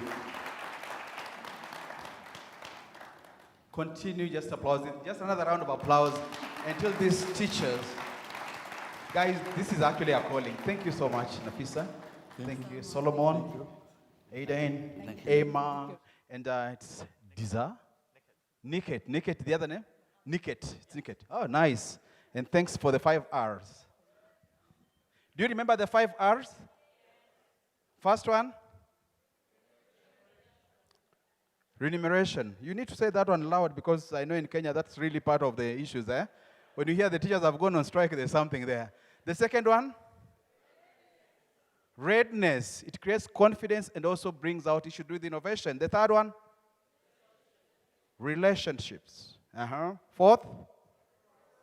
Resources. Why are you saying so slowly like I'm not? Resources. Yeah, and the last one is about reputation and respect. So thank you so much, Nafisa and the panel for that very, very insightful discussion that we've had. As we have mentioned, please get time and be able to interact, not just with the panel that we've seen here, but with the other experts that we have in the house, because we want to believe that that's part of forming those networks that we keep on talking about. Now, we also want to appreciate, because for every person that has come here, we've mentioned their name, but there's a team that we have not mentioned their names, and probably we need to mention them. The sign language interpreters. Can we clap for them? That is, and you know one of them will share the name. He's also called Daniel. Daniel, just wave wherever you are. And then there's Wakio, I'm right? Wakio and Linda. Thank you so much. Now, talking about interpretation, tomorrow we are going to have speakers that will be speaking language that is not English, and we will need to be able to hear what they're saying. Now, it happened one time, there was a Russian delegation, and there was only one person that will speak English, and of course, the speaker who was an American. So everyone that was sitting there was a Russian, they totally understood no English. And the speaker is someone who's speaking English and understands no Russian. But they got someone to translate who could actually speak both Russian and English. So they were listening to this speaker, and then at some point he gives a very, very nice story. It was a nice joke. And this joke now is to be translated because he has finished the joke and nobody's laughing. And then the translator is like, this guy has just shared a joke. It is, I don't find it very funny, but I think the tone that he has actually shared that joke, he finds it to be very funny. So I want you guys to laugh, throw your hands, go down, so that he'll know that you have actually understood the joke. And everybody started laughing, and guys were like, it's like, man, you have shared that joke in such a nice way that I've never done it myself. So to kill that confusion tomorrow, please come with your headphones, okay? Then you will be instructed on how you can actually be able to turn it to the language that you want to listen to. So please know you have your headphones, earphones, bring them along tomorrow because tomorrow's session, we will require them, okay? Now, we want to have a short break where we'll be going for the coffee break. Enjoy your tea, enjoy your coffee, but we need to be back at least a few minutes to 11 so that we start on time. You've been good timekeepers, the speakers have been on time, and I think we want to appreciate ourselves. Can we give ourselves a tujipigie makofi? Let us clap for ourselves. Thank you so much. And I want to leave you with a quote from Nelson Mandela, and he says that education, let me just read it so that I don't misquote.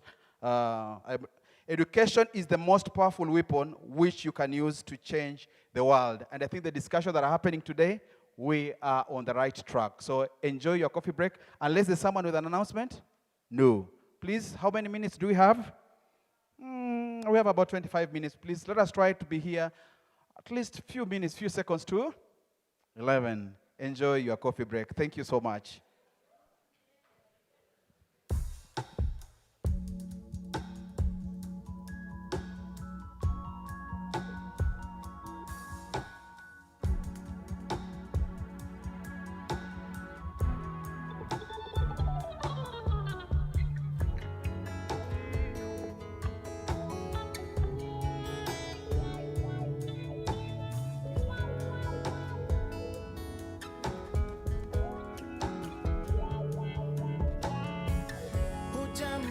Salam dunia, ni siku nyingi hatujaongea hizi enzi, mbona huna penzi? Nimekuandikia barua, ningeweza ningekupigia, geti kali nalia, machozi ya simba.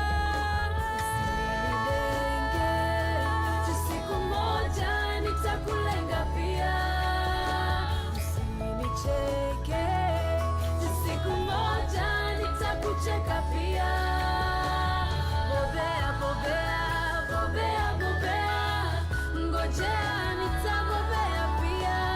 Bobea, bobea, bobea, bobea, ngojea nitabobea pia. Sina mengi ya Yeah, just a quick announcement again. Please, as we enjoy your tea, remember that there's an installation area where you can actually go and experience, find out what Jabali and Sauti are doing. Behind here, there's also some experience area that you can actually come and interact with others. Otherwise, enjoy your tea and enjoy your networking and experience. Thank you, DJ.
Kuna watu hatari wenye mapenzi zenye sirikali, letu nalo linajua kali, penzi letu serikali, wajua na kupenda malaika.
about 2 minutes and then we get in.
of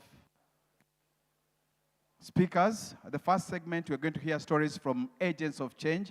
These are young people that have interacted with learners, and they will be sharing some of their hopes, frustrations, and aspiration on how they look their school environment, how they look at that class, and the kind of teacher in terms of fostering inclusivity, and also looking at some of the children with disability or special needs and how they want to feel included. Remember, we are discussing about the crisis now, and so the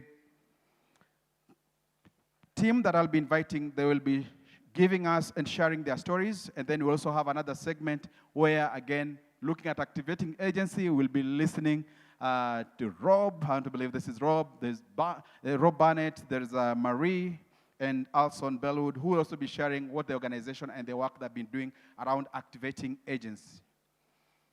Okay, so with everyone seated and others still coming in, allow me to welcome you back to this after coffee session.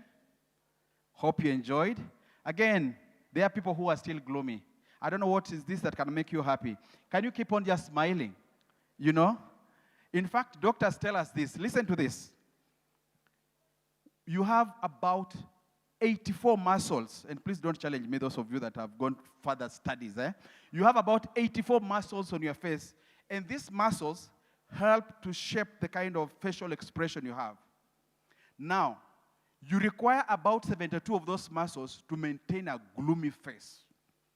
So try being gloomy, try being sad. Like, you really strain a lot just to maintain a gloomy face, which makes you to age faster. And you require only about 12 muscles. When you're smiling, you actually use about 12 of those muscles. So when you smile, you also look younger. Okay? Try smiling. Do you feel like, you're pushing yourself so hard? Okay. Now, thank you. So activating agents and realizing quality and inclusive learning for all. They say that education is not just about access. It's about equity, relevance, and resilience. So for the next 1 hour, we will hear stories that what it truly means to create schools that serve every learner regardless of their background or their ability. And the team that I'm about to invite, they're not here to do any presentation. They're not coming in here as a panelist, or, they are here to share their stories. These are young people, agents of change. They have worked and interacted with schools and learners, and they'll be sharing some of the stories, just like I've mentioned, of the experience with these learners. What these learners want to see, the kind of environment that they want to see in their school. They want to look at the kind of teacher who fosters inclusivity, and they'll be giving us feedback, sharing these learners' hopes, frustration, and aspiration. Please allow me to invite the first 3 segments of speakers, and that is Enos Opio from DAIO. That is Dream Achievers Youth Organization. Karibu sana, Enos, all the way from Mombasa. The team is actually from Mombasa. And the farthest part of the coast region is Lamu. And we have none other than Fatma Omar. Fatma Omar, also a VBE coach, and from Lamu Arts and Theatre Alliance, LATA. Hope I've gotten it right. And least but not last, this is, he calls himself Madevu. I was trying to look for him in the WhatsApp group, and then Madevu. But his name is Sudi Mohamed Mchombo from Likodep. Sudi, karibu sana. And as I told you, I'm only the MC, and I want to give this mic now to Enos, probably to introduce his team and start sharing their story. Thank you. Enos, karibu.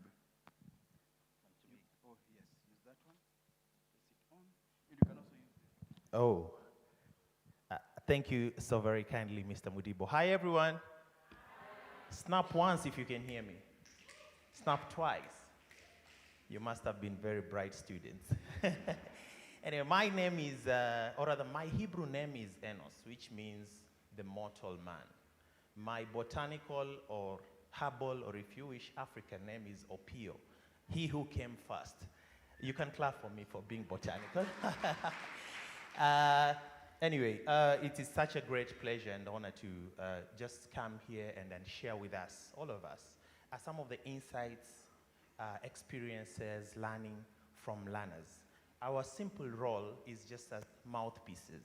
So we're just amplifying the stories, the interactions we had with learners at the community level.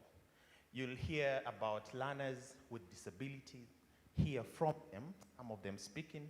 You'll hear about learners looking at creating an inclusive and quality learning environment through the lens of climate resilience. And you'll also hear about learners' thoughts and perspective of what a great teacher is. So to help us unpack this, get granular, get into the thick of things, allow me to welcome Sudi, all the way from Likoni, to speak to us to the insights or learnings he got when he interacted with learners. Mr. Sudi.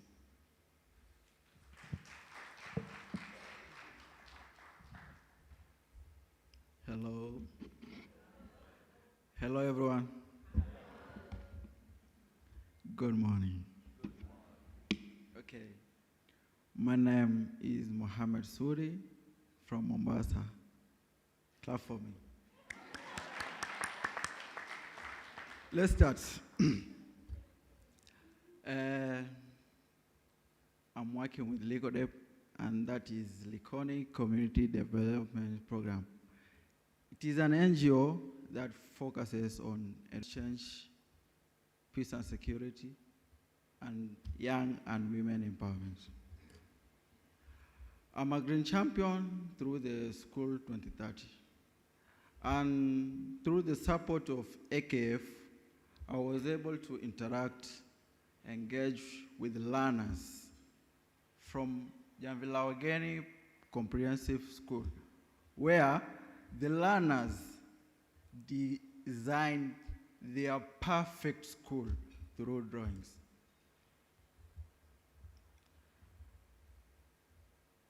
From the screen, you can see, this is how the learners who like their perfect school to look like.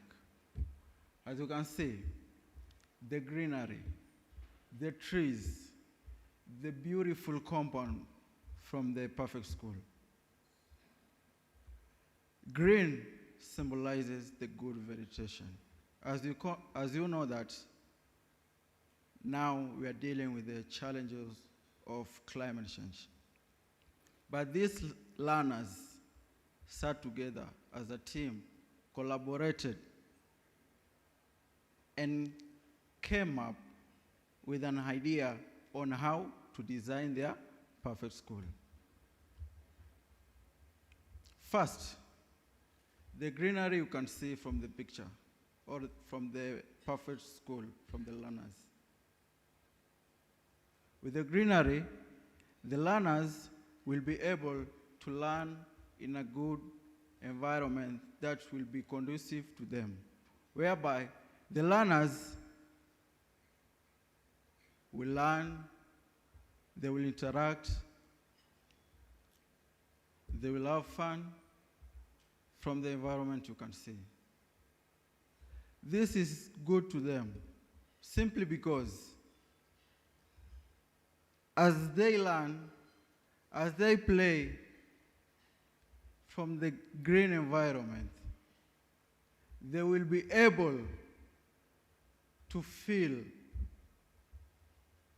the good environment, the good conducive, the good perfect, fresh, the quality air from the green environment.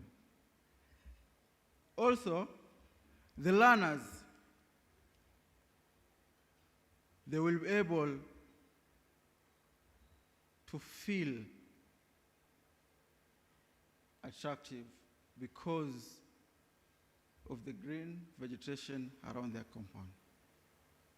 Going forward,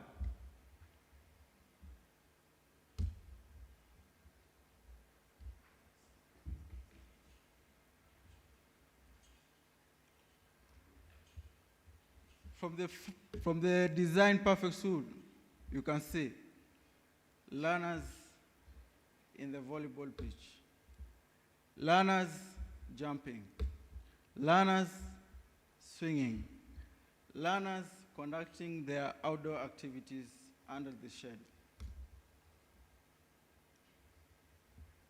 This is how the learners, they will want their perfect school to look like. They learn through play, through jumping, through playing volleyball. The learners, they will be able to be healthy, physical, mentally fit, emotionally. This is through playing. As we all know that too much playing or too much learning without play makes Jack a dull boy. So the learners will be able to get the opportunity to learn and also play.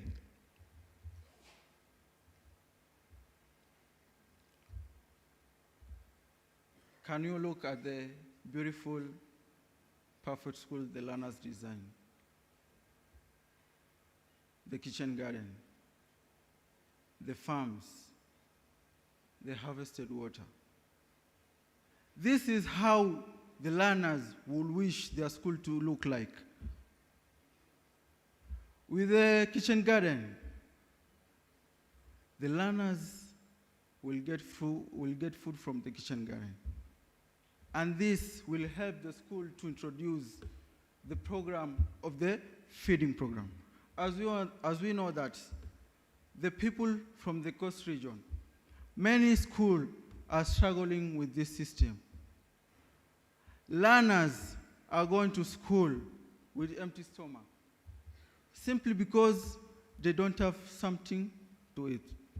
But with the presence of the farms, the kitchen garden, the learners will be able to get the opportunity to get fresh food, fresh crops, fresh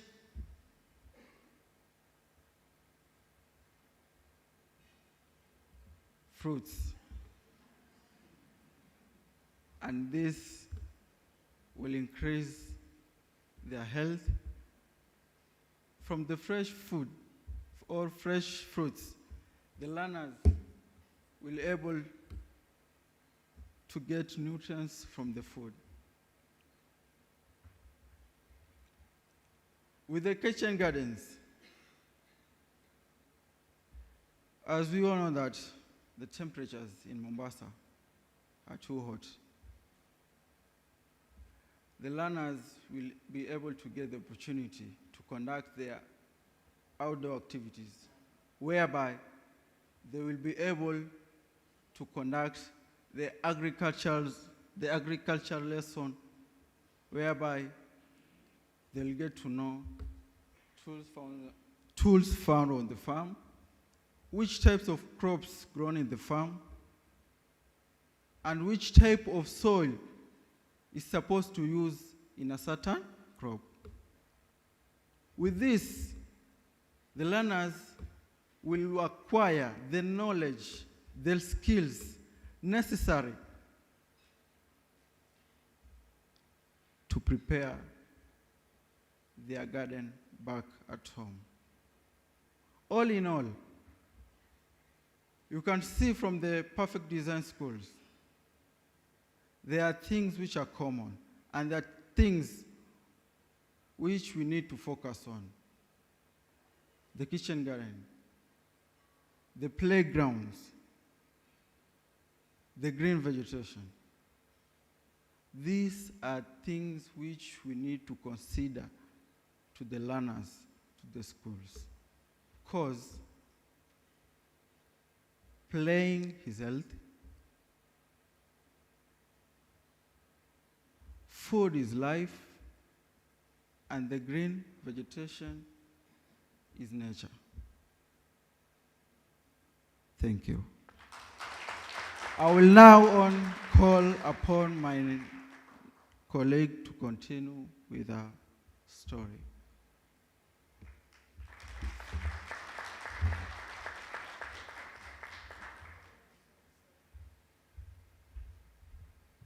Good morning. In the morning, we were told the world goes kaput, yeah? But for now, the world goes inclusive and responsive, all right? Okay. My name is Fatma Said Omar. I'm from Lamu County. I have been working with Aga Khan Foundation as a value-based education facilitator and also a design coach, supporting teachers in Schools 2030 program in Lamu County.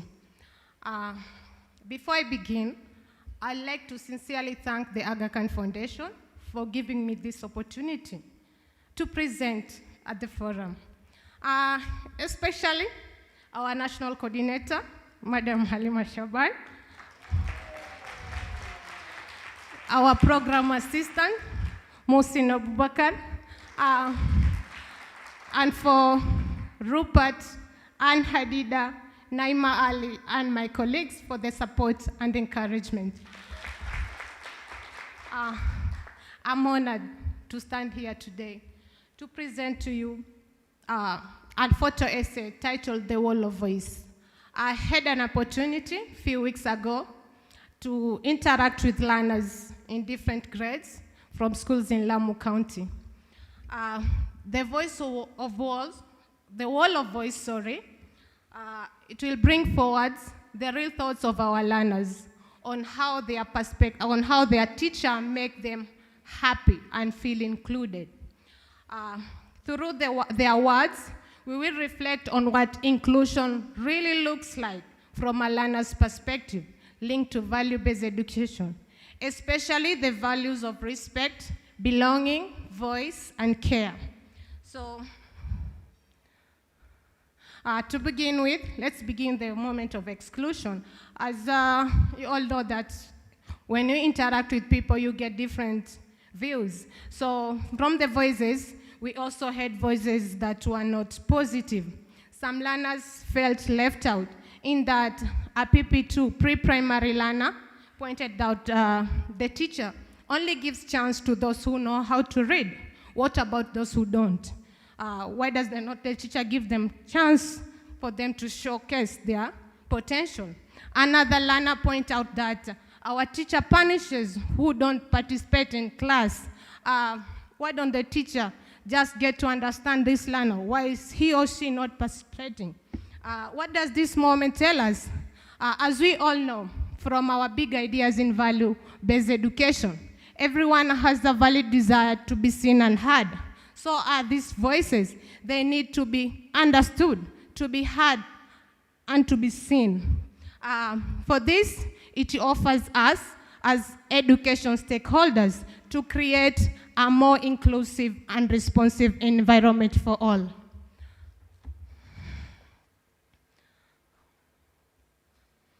Let's move to care. For some learners, inclusion is about cared for in a meaningful way every day.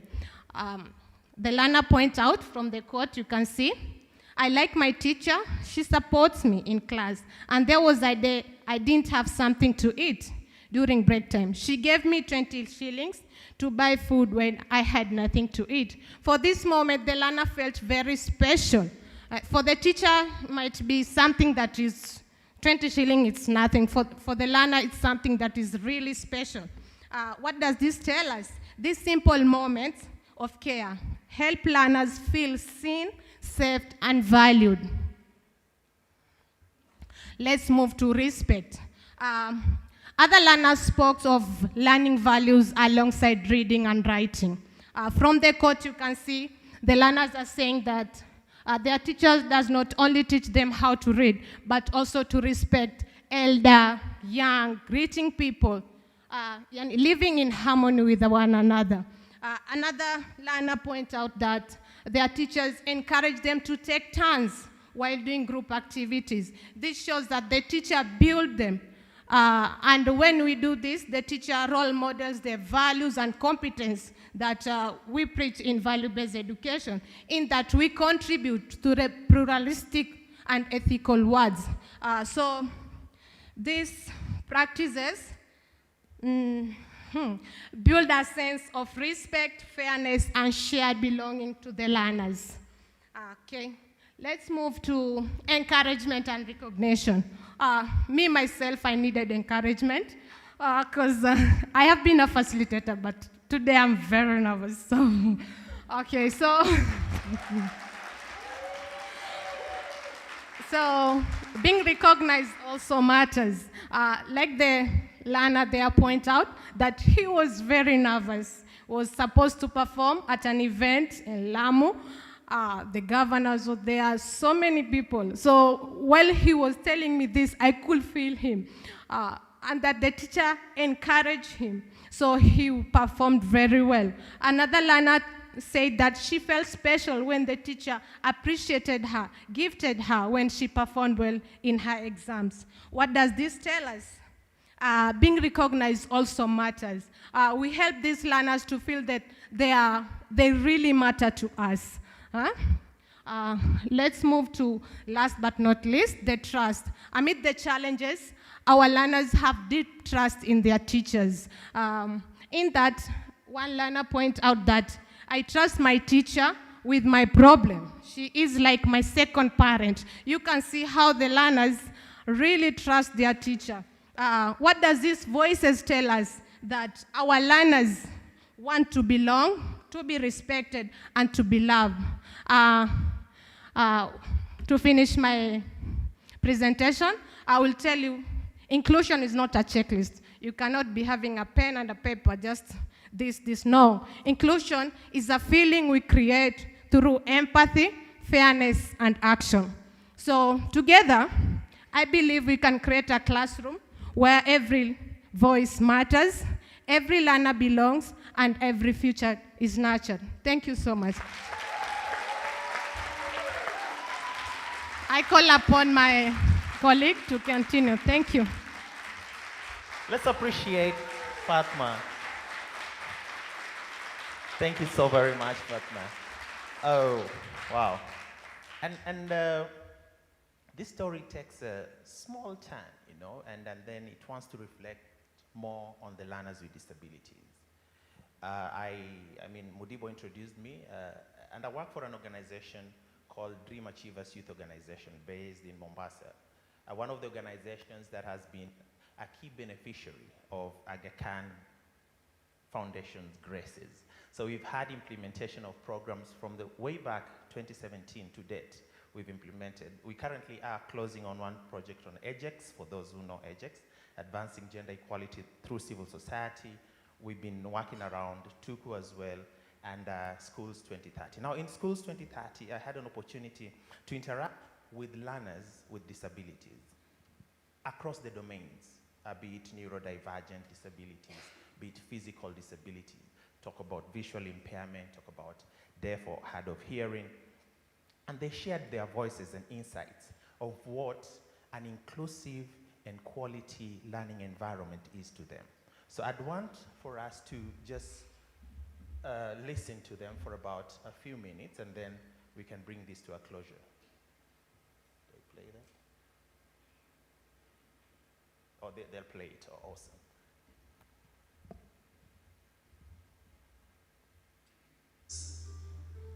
Their vision, defining quality and inclusive education.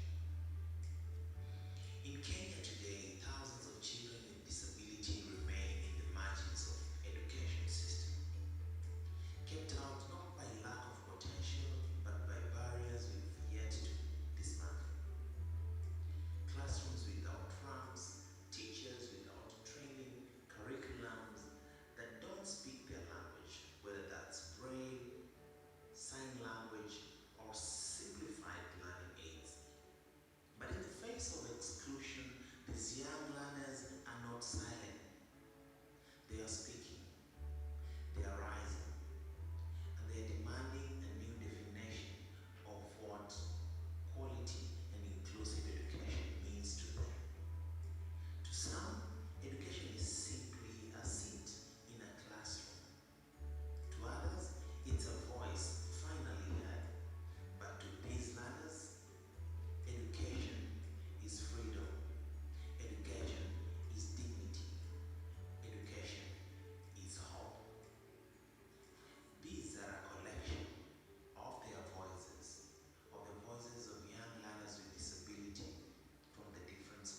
Thank you. I feel like it's good to hear it from the learners themselves. We've talked about the teachers, and the last person who spoke has a condition called spina bifida. So he uses what you call a lumbar corset, okay, which helps his limbs stay like in shape so that he can, but he can't even manipulate a single pen, you know, just he writes with the mouth. But when you listen to them speak, when you listen to them talking about what we make them feel, I mean, in the ecosystem, we have teachers here, educators, we have policymakers here, we have people in the civil society fraternity. You can now start to look at how do you fit in making that environment inclusive, and how do you fit in making that environment provide quality education or learning space for them. We've had commitments from day one from the government. If you look at the frameworks from the regional, global, and even country and county levels, you talk about the UN Convention for the Rights of Persons with Disability, Article 24 speaks about quality education. You talk about SDG 4 speaks about education. But the question that still begs is, what are we doing differently? What are we doing in that particular ecosystem to make learning inclusive and quality, making that environment one that these learners, irrespective of disability, irrespective of your cultural or ethnic extraction, for a learner to be able to enjoy education. These insights are our gifts as change agents to you, as programmers, to you, as educationalists. Thank you very much. Thank you. These are the change agents. And for sure, you can hear now shifting, the learners are now shifting from just being passive recipient of education to being active participants and change agents. Now, how often do we truly center these learners in shaping the schools that they attend? That's the question that it begs. Otherwise, let us give them another round of applause as they take their seat. And we continue with the story. Now, we'll hear again from 3 other speakers, and they'll be telling us the organization and the work they've been doing around activating agents. And please allow me to be able to call them on stage, and I'll start with the one who is looking at me, and that is Alson Bollywood. And then there is Rob Barnett. Welcome on stage. And last but not least, and probably the one who will be doing the first presentation, is none other than Murray Williams. Karibu sana. So we continue with the story, activating agents. Let us hear the work and the organizations are doing. Do you use this podium? Enos, you have... oh, it's there. Sorry. Thank you. I've added you 1 minute on your time. So yeah, thank you guys so much for what you spoke about. It really, I don't know about all the rest of you, I feel quite emotionally charged because it was really meaningful seeing the examples and experiences of how we can make education more inclusive. So my name is Mary Williams. I am the CEO and founder of Dream Networks, a social enterprise that exists to make play possible for all. I'm also a design lecturer, a play academic, and an engineer. So I'm a play for engineer. So we're going to start with some play. If you don't mind, if you don't feel comfortable, don't feel like you have to, but can you close your eyes? And I've got a 20-second activity. You don't have to close your eyes. No one's going to touch you. So can you stop and think of when you were 10 years or younger? So 10 years old or younger. Can you choose a memory of you playing? What could you see? What could you hear? What could you touch? What could you imagine? And lastly, what were you doing? Okay, you can open your eyes, probably 25 seconds. Open your eyes. So I can imagine no one has exactly the same experience. Maybe somebody would have been like dancing to some Afro beats, depending on our age. Somebody else might be playing football. Somebody else could have been doing role play. Somebody else could have been engaged in some form of sensory play. That's the key part about play. It is diverse. It is not what I guess you call singular or homogeneous. It means that everybody can be included because there's a plurality in the experience of play. So these images really communicate the fact that when we're considering how we co-design play spaces, which I'll speak to you about, we think about that similar to education, we can't have one size fits all. We want to think about how we're going to co-design in a manner that engages with the ethos of play, being able to have multi-sensory engagement. Think of how you can speak, think about how you can touch, how you can even smell to be able to design a play space. And we really believe that play, oh, there's my one. Play is the making of worlds. So when you're creating play in a play space, in a playground, in informal play, you're creating a world. You sometimes invite people to join you in, sometimes you're by yourself, but either way, you're creating a world and an experience. So yeah, we design play spaces, we design them across the world, in the UK, in East Africa. I'm Nigerian. Sadly, we haven't not done it in Nigeria yet, but in East Africa and UK. And our key focus is seeing how we can enable the children to design their play spaces, recognizing that the fact that play isn't an SDG, play is not an SDG, so you've got the need to have quality of education, you've got the need to have sustainable cities and communities. All of that speaks to play, but play is not an SDG. So how do we recognize that there's a marginalization in play, and how can we work with the marginalized? We design with the children in need. We mainly work in underserved communities, so it could be maybe areas of social deprivation in London, it can be areas in Birmingham, Manchester, Tanzania, in Molo in Kenya, in Nairobi. And again, hope you can see there's a diversity in play here. There's different taxonomies. They move in their body, they may be doing role play, they may be doing symbolic play, diversity, and have a range of ideas that we bring to the fore as we co-design with them. So how can you design a play space with a child?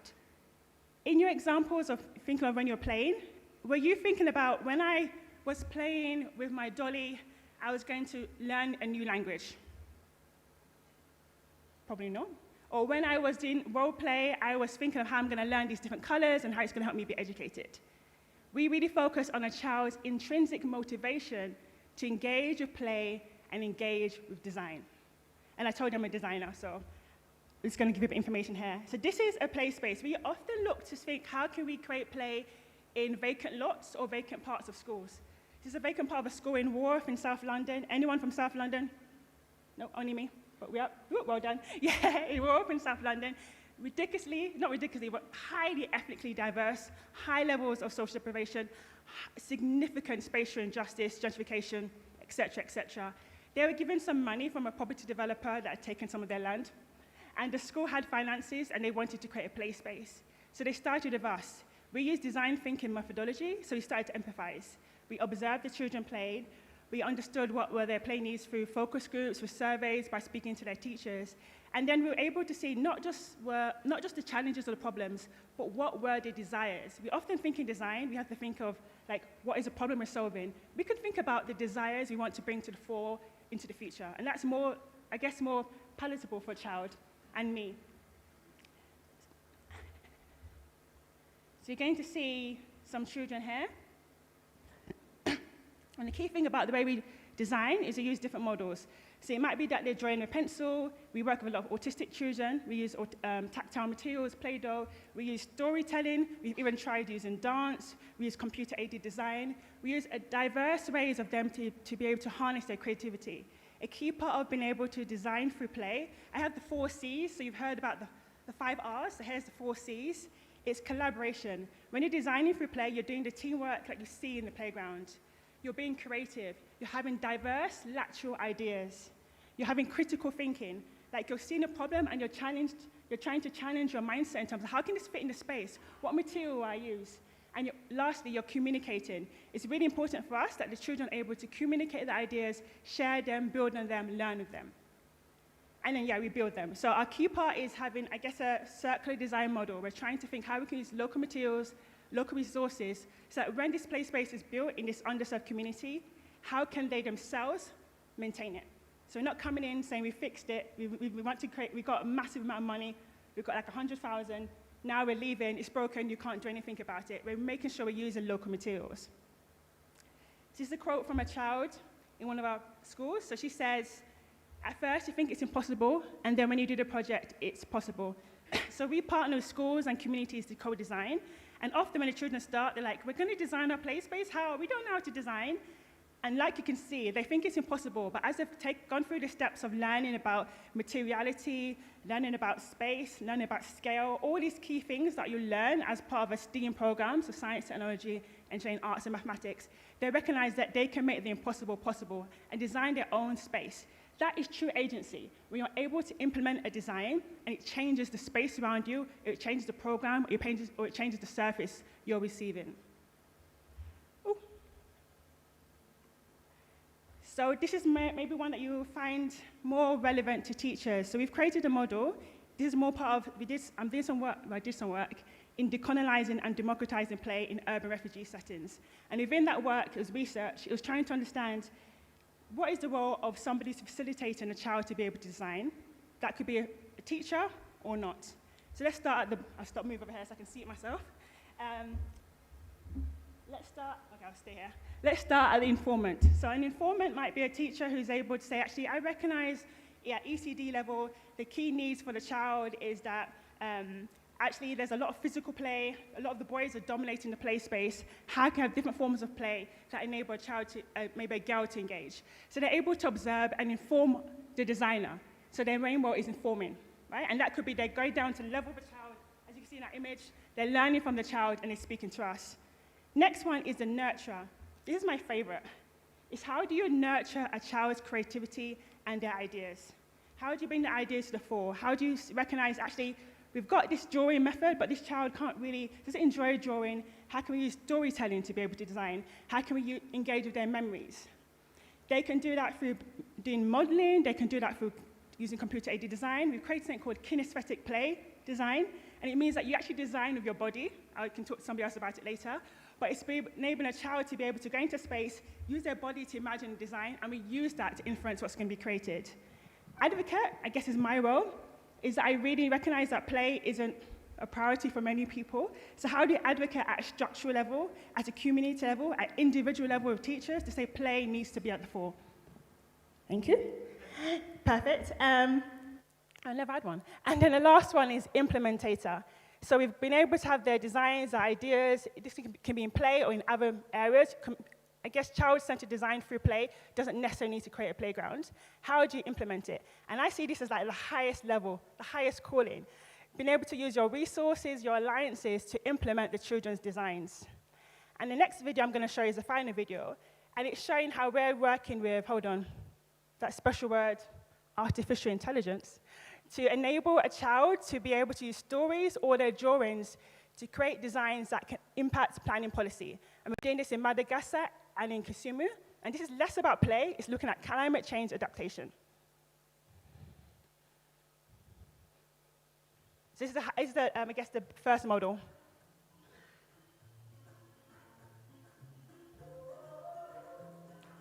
So the child's basically saying what they can see. Then they're drawing on the screen, anything they want to draw. So maybe they want trees, maybe they want a red slide. They just added it in, and then their prompt isn't necessarily AI language. So this basic model is helping their simple words become something that can be generated in AI. And this is another tool. Then we're going to copy and paste the child's ideas, and we're going to play around the AI strength and a range of different things to enable a child's idea to be more recognizable to somebody who maybe is not like me, who doesn't care about a child's scribble, which I think is fantastic. So that is an example. That is an example of something we're working on. And we're consistently trying to be like the lifelong learner. We want to consistently see what new tools can be used to enable a child's voice and agency to impact the world around us. So I leave with this quote. This is from a teacher. Through play-based learning, children of all ages can engage with their environment. It can be an integral part of their learning and their play experiences. So again, when we design and we consider play, the environment enables more inclusion, but also the methodology we're implementing enables more inclusion. Thank you very much.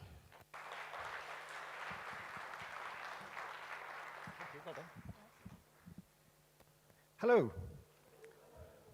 What happens if I click? I've done it. Oh, there's me, Rob Burnett. Hi. I'm going to tell you a story about a project that I am currently involved with. It's not an education project. Watch out. I warn you now.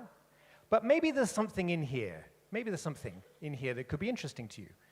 So can I have a show of hands? Anyone from Kenya or from Tanzania? Okay, great, there's a few. So for the last several years, I've been involved in a project making these magazines, Shujaz magazines. Ah, thank you. Good recognition. Thank you. Okay, and we've printed a lot of these things, like in Kenya, about 120 million copies over the last 10 years, and we give them away. And the way we give them away is through a network of shopkeepers that we developed across the country. We needed to get these things as close to our target audience as possible, young people aged 15 to 24, so we worked with shopkeepers. And then COVID came along, and we ran into a problem because we were trying to understand more and more about our audience of young people. We were normally going into the countryside to conduct research, and suddenly we were locked at home like everybody. And so we started calling on that network of shopkeepers. And we said, we've got a problem. We're trying to learn something about your community, about what's going on, about COVID, about the chief, about the children. Could you step outside and ask some questions for us? And what we got across the country was, yes, I'll do that. I'm delighted to do that. I wish you had asked me before. I'm happy to help. And so recently, we've taken that and we've turned it into a new thing that we call Wacurious. Curious people. And it's all about asking that network to get involved in stuff, in research, in projects. And it's going really nicely. So I'm going to tell you a little bit about it. This is our map of some. I think this is about 1,800 of the approximately 4,000 people that we have in the network today. And as you can see, if you know Kenya, this is like the map of the population of Kenya. This is where the people are. And indeed, that's not a coincidence because we tried to create a network which really got to the population. And the people in our network are an amazing mixture. It turns out that quite a lot of them are teachers. About 400, I think, happen to be teachers. They happen to be teachers, and they're people who have raised their hand and said, yes, please call upon me. I would like to be involved in research projects, in curiosity projects. And the kind of projects we're asking them to do are also quite diverse. So, stuff for brands, for companies who want to understand how their products are going in rural areas. We don't mind that. It's a job. Fantastic things with NGOs. We did a beautiful project a few months ago where the request from our partner was, please interview urban, teenage, pregnant, with no health insurance. Quite a difficult group to find. It turns out, however, that the members of our network all know 3 girls in that category, and we were able to interview 1,000 in like 2 days and get to a particular niche of people that our partner, an NGO in Europe, was very anxious to understand. So an extraordinary ability, actually, of this network to really go deep into society. And that's their power, actually, is they really know the place that they come from. They have networks, they have access, they really know things. And that's an asset which, at the moment, it's hard for them to use. So becoming a member of this Wacurious network enables them to use that and also to earn from it, because we pay a little bit for each of these tasks. We've just completed a project yesterday, which was a nationally representative sample of Gen Z, so that would be, in this case, 18 to 27-year-olds, understanding their perception of climate change. So we spent about 5 or 6 days working on the survey with, in fact, it was with TED Talks. TED is holding a huge conference in this room in about 3 weeks. And so they asked us to do this survey. Could we understand how are young people experiencing climate change? And we did a nationally representative survey in 1 day by mobilizing members of this network according to their location. Could you go and interview some people who fit this description, take them through this survey? It was marvelous. So I think what's exciting about this is firstly the power of technology. We've built a little app. It was extremely simple. You need a smartphone, but that's all to be able to participate. But the app allows us to enroll members into the network. It allows us to train them, simple training materials to explain what do we ask from them, what do we expect. It allows us to send them a questionnaire or a tool or a game or a video, actually on WhatsApp, for them to complete the task, whatever it may be. And it enables us to see the results instantly at one point back here in our laptop. So, but the other remarkable thing about the network is the motivation that seems to work to get people to join. And that's what I wanted to finish my story with is, so what drives young people in this network to wish to participate? Oh, okay, this is some of the reports that we make. You can see how it looks in the end. So there are a number of drivers, so-called drivers, that we think are really important to mobilizing these young people. And I'm not going to mention money on this list. And although money is a motivator, according to us, it's number 5 in the list of what people want. Number 5. There are 4 more in front, so we'll go through them. So the first one is this idea of purpose. These are young people who have never really been consulted before. So giving them the chance to participate in something big is an important driver for them. They want to feel as if they have a voice and that their voice matters and it can be heard out there. And so one of the things that we do is make sure that we always share the findings back to them. One of the things we heard when we were researching this project was a lot of young people said, yes, yes, yes, I've done research before. And we said, well, how was it? And in most cases, they said it was disappointing. Because I went to my neighbor, I asked her all these questions, she gave me the answers, and I never heard anything more about it. And now, every time I see my neighbor, she says, oh, what about those questions you asked me? And I feel like a twit, because I can't answer. So just including them in the process has been huge. The second thing we think is really important is the idea of belonging to something. And we've really tried to work hard in our design to say, no, this is not a one-off, this is a community.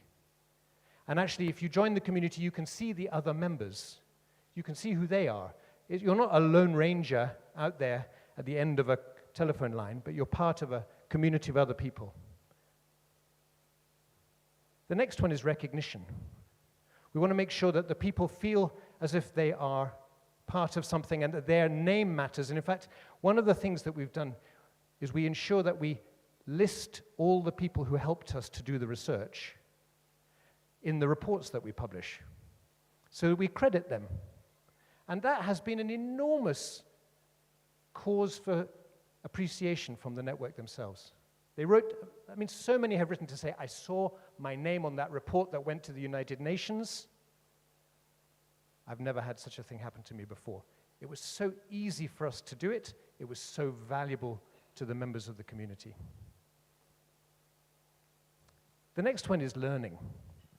What we found is these young people, they want to feel as if they're on a ladder, that by participating in these activities, they're learning a skill, they're developing qualifications, they feel as if they're growing.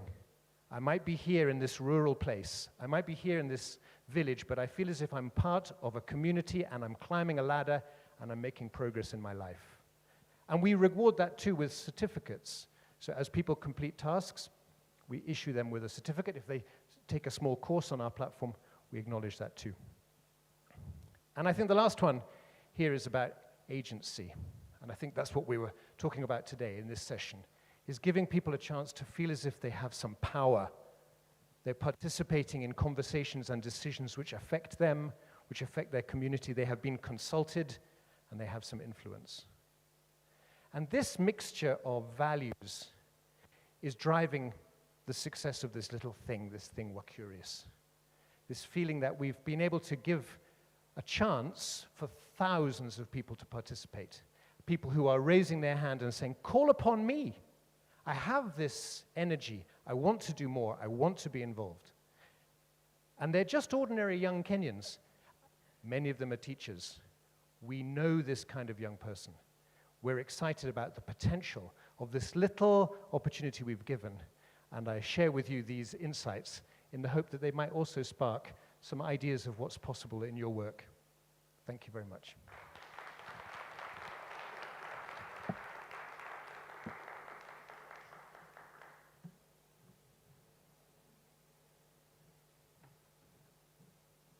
Oh, gotta flick through the rest of your... Oh, I lost one. Don't worry.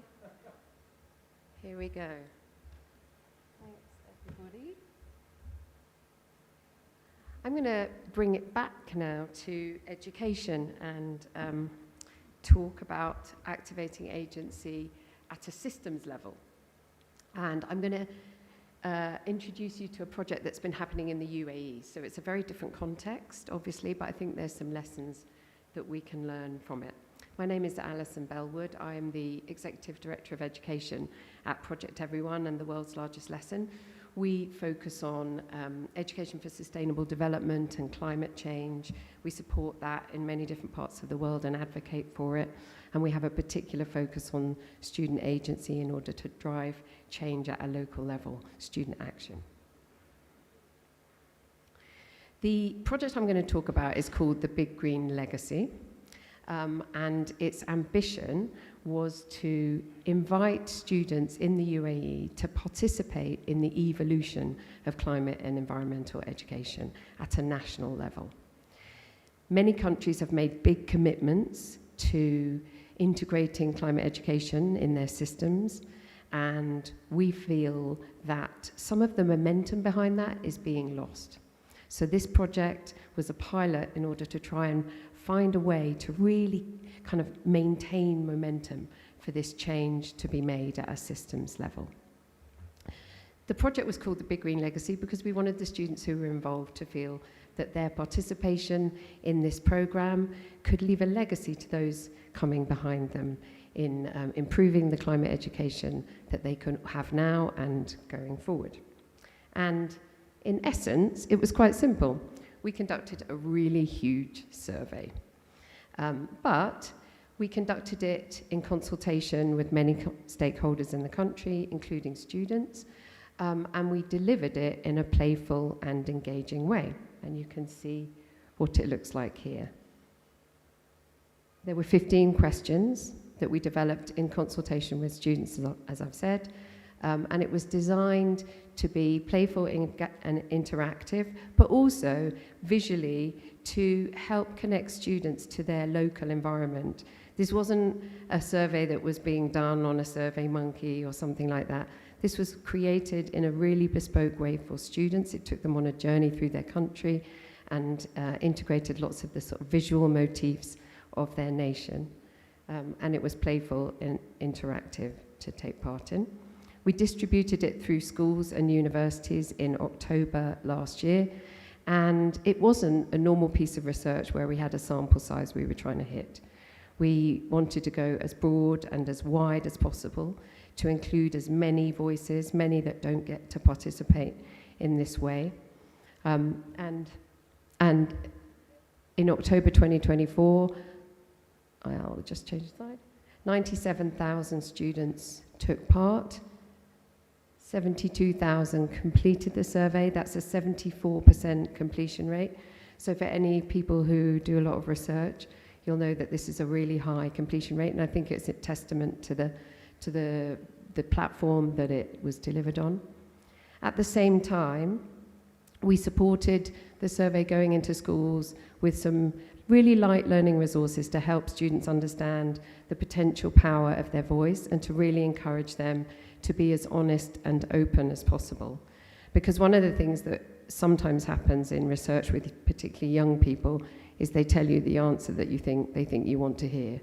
So we spent a lot of time talking about being honest, talking about reflecting and thinking hard about what you wanted to say and sharing that as well as you could. And the teachers were asked to really encourage students to do that. At the same time, that was quite important from a teacher's point of view, because once they'd seen the survey and they'd seen that this was a student voice project, they could get behind it. There was in no way a feeling from them that we were measuring their performance at the same time. It was a pure student voice project. So huge, huge, huge engagement, which led to 1.6 million data points, which then had to be analysed. And we turned that into 10 insights that we then took to some deeper focus groups and conversations with a much, much, much smaller number of students. Let's see if this changes. Yep. So we ran some focus groups with a really diverse spread of schools and followed that with some workshops that included students, their teachers, and the Ministry of Education curriculum team.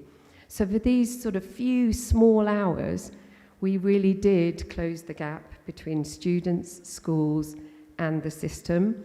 And it was really amazing to see the similarities between the feelings of everyone involved, but perhaps sometimes the different feelings they have about it, which as soon as you expose and make the space for the conversation, things really change. So very, very powerful to run these workshops. We then brought the whole thing together in a report, and it's now been published. But really importantly, what we did as well was close the loop, and to Rob's reference earlier, it's really important when we're talking about agency that whoever is involved feels that they haven't just thrown something out there. Data collection or surveys or research should not just be extractive. That's not right. And if kids have made the effort to sit down, even if it was in a lesson, to spend their time and dig deep and think and be honest and share, we had a responsibility to go back to them. So we produced a report and wrote it directly for them, and it's gone back to schools for assemblies and further discussion. Within that, it's really helped to show to the young people who took part that their feelings are quite similar to lots of others at the same time. So it really encourages them to think, oh, maybe if I share again, I might have a bit more impact. So they think and feel the same often as others, but they don't really know it. The other thing we did within the report was to showcase or tell them kind of in summary what the ideas that smaller groups of students had developed on their behalf in response to the data, to share some of those ideas, to talk about what's going to happen next, and to invite them to continue to take part in this process. And we hope that by closing the loop this time, we can then return to that loop on a number of other occasions. We hope to do it annually. We're developing new resources right now to go into schools that respond to some of the issues that the students have highlighted here. They'll go into schools and then we'll ask them again. So we're hoping to kind of have this loop running through all the time. So when I was asked to talk about this, I was thinking about how does this relate to teaching, and how does it relate to teaching agency?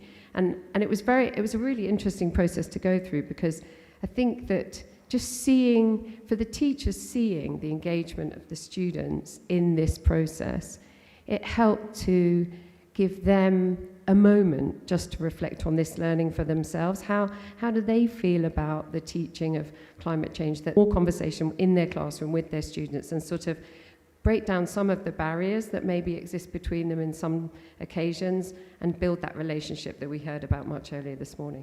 So there's a sort of piece about agency in there, which I think can be really important.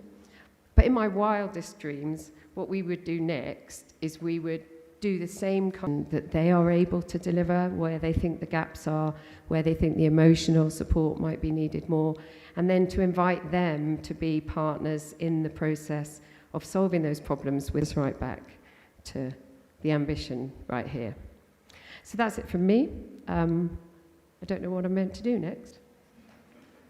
Thank you.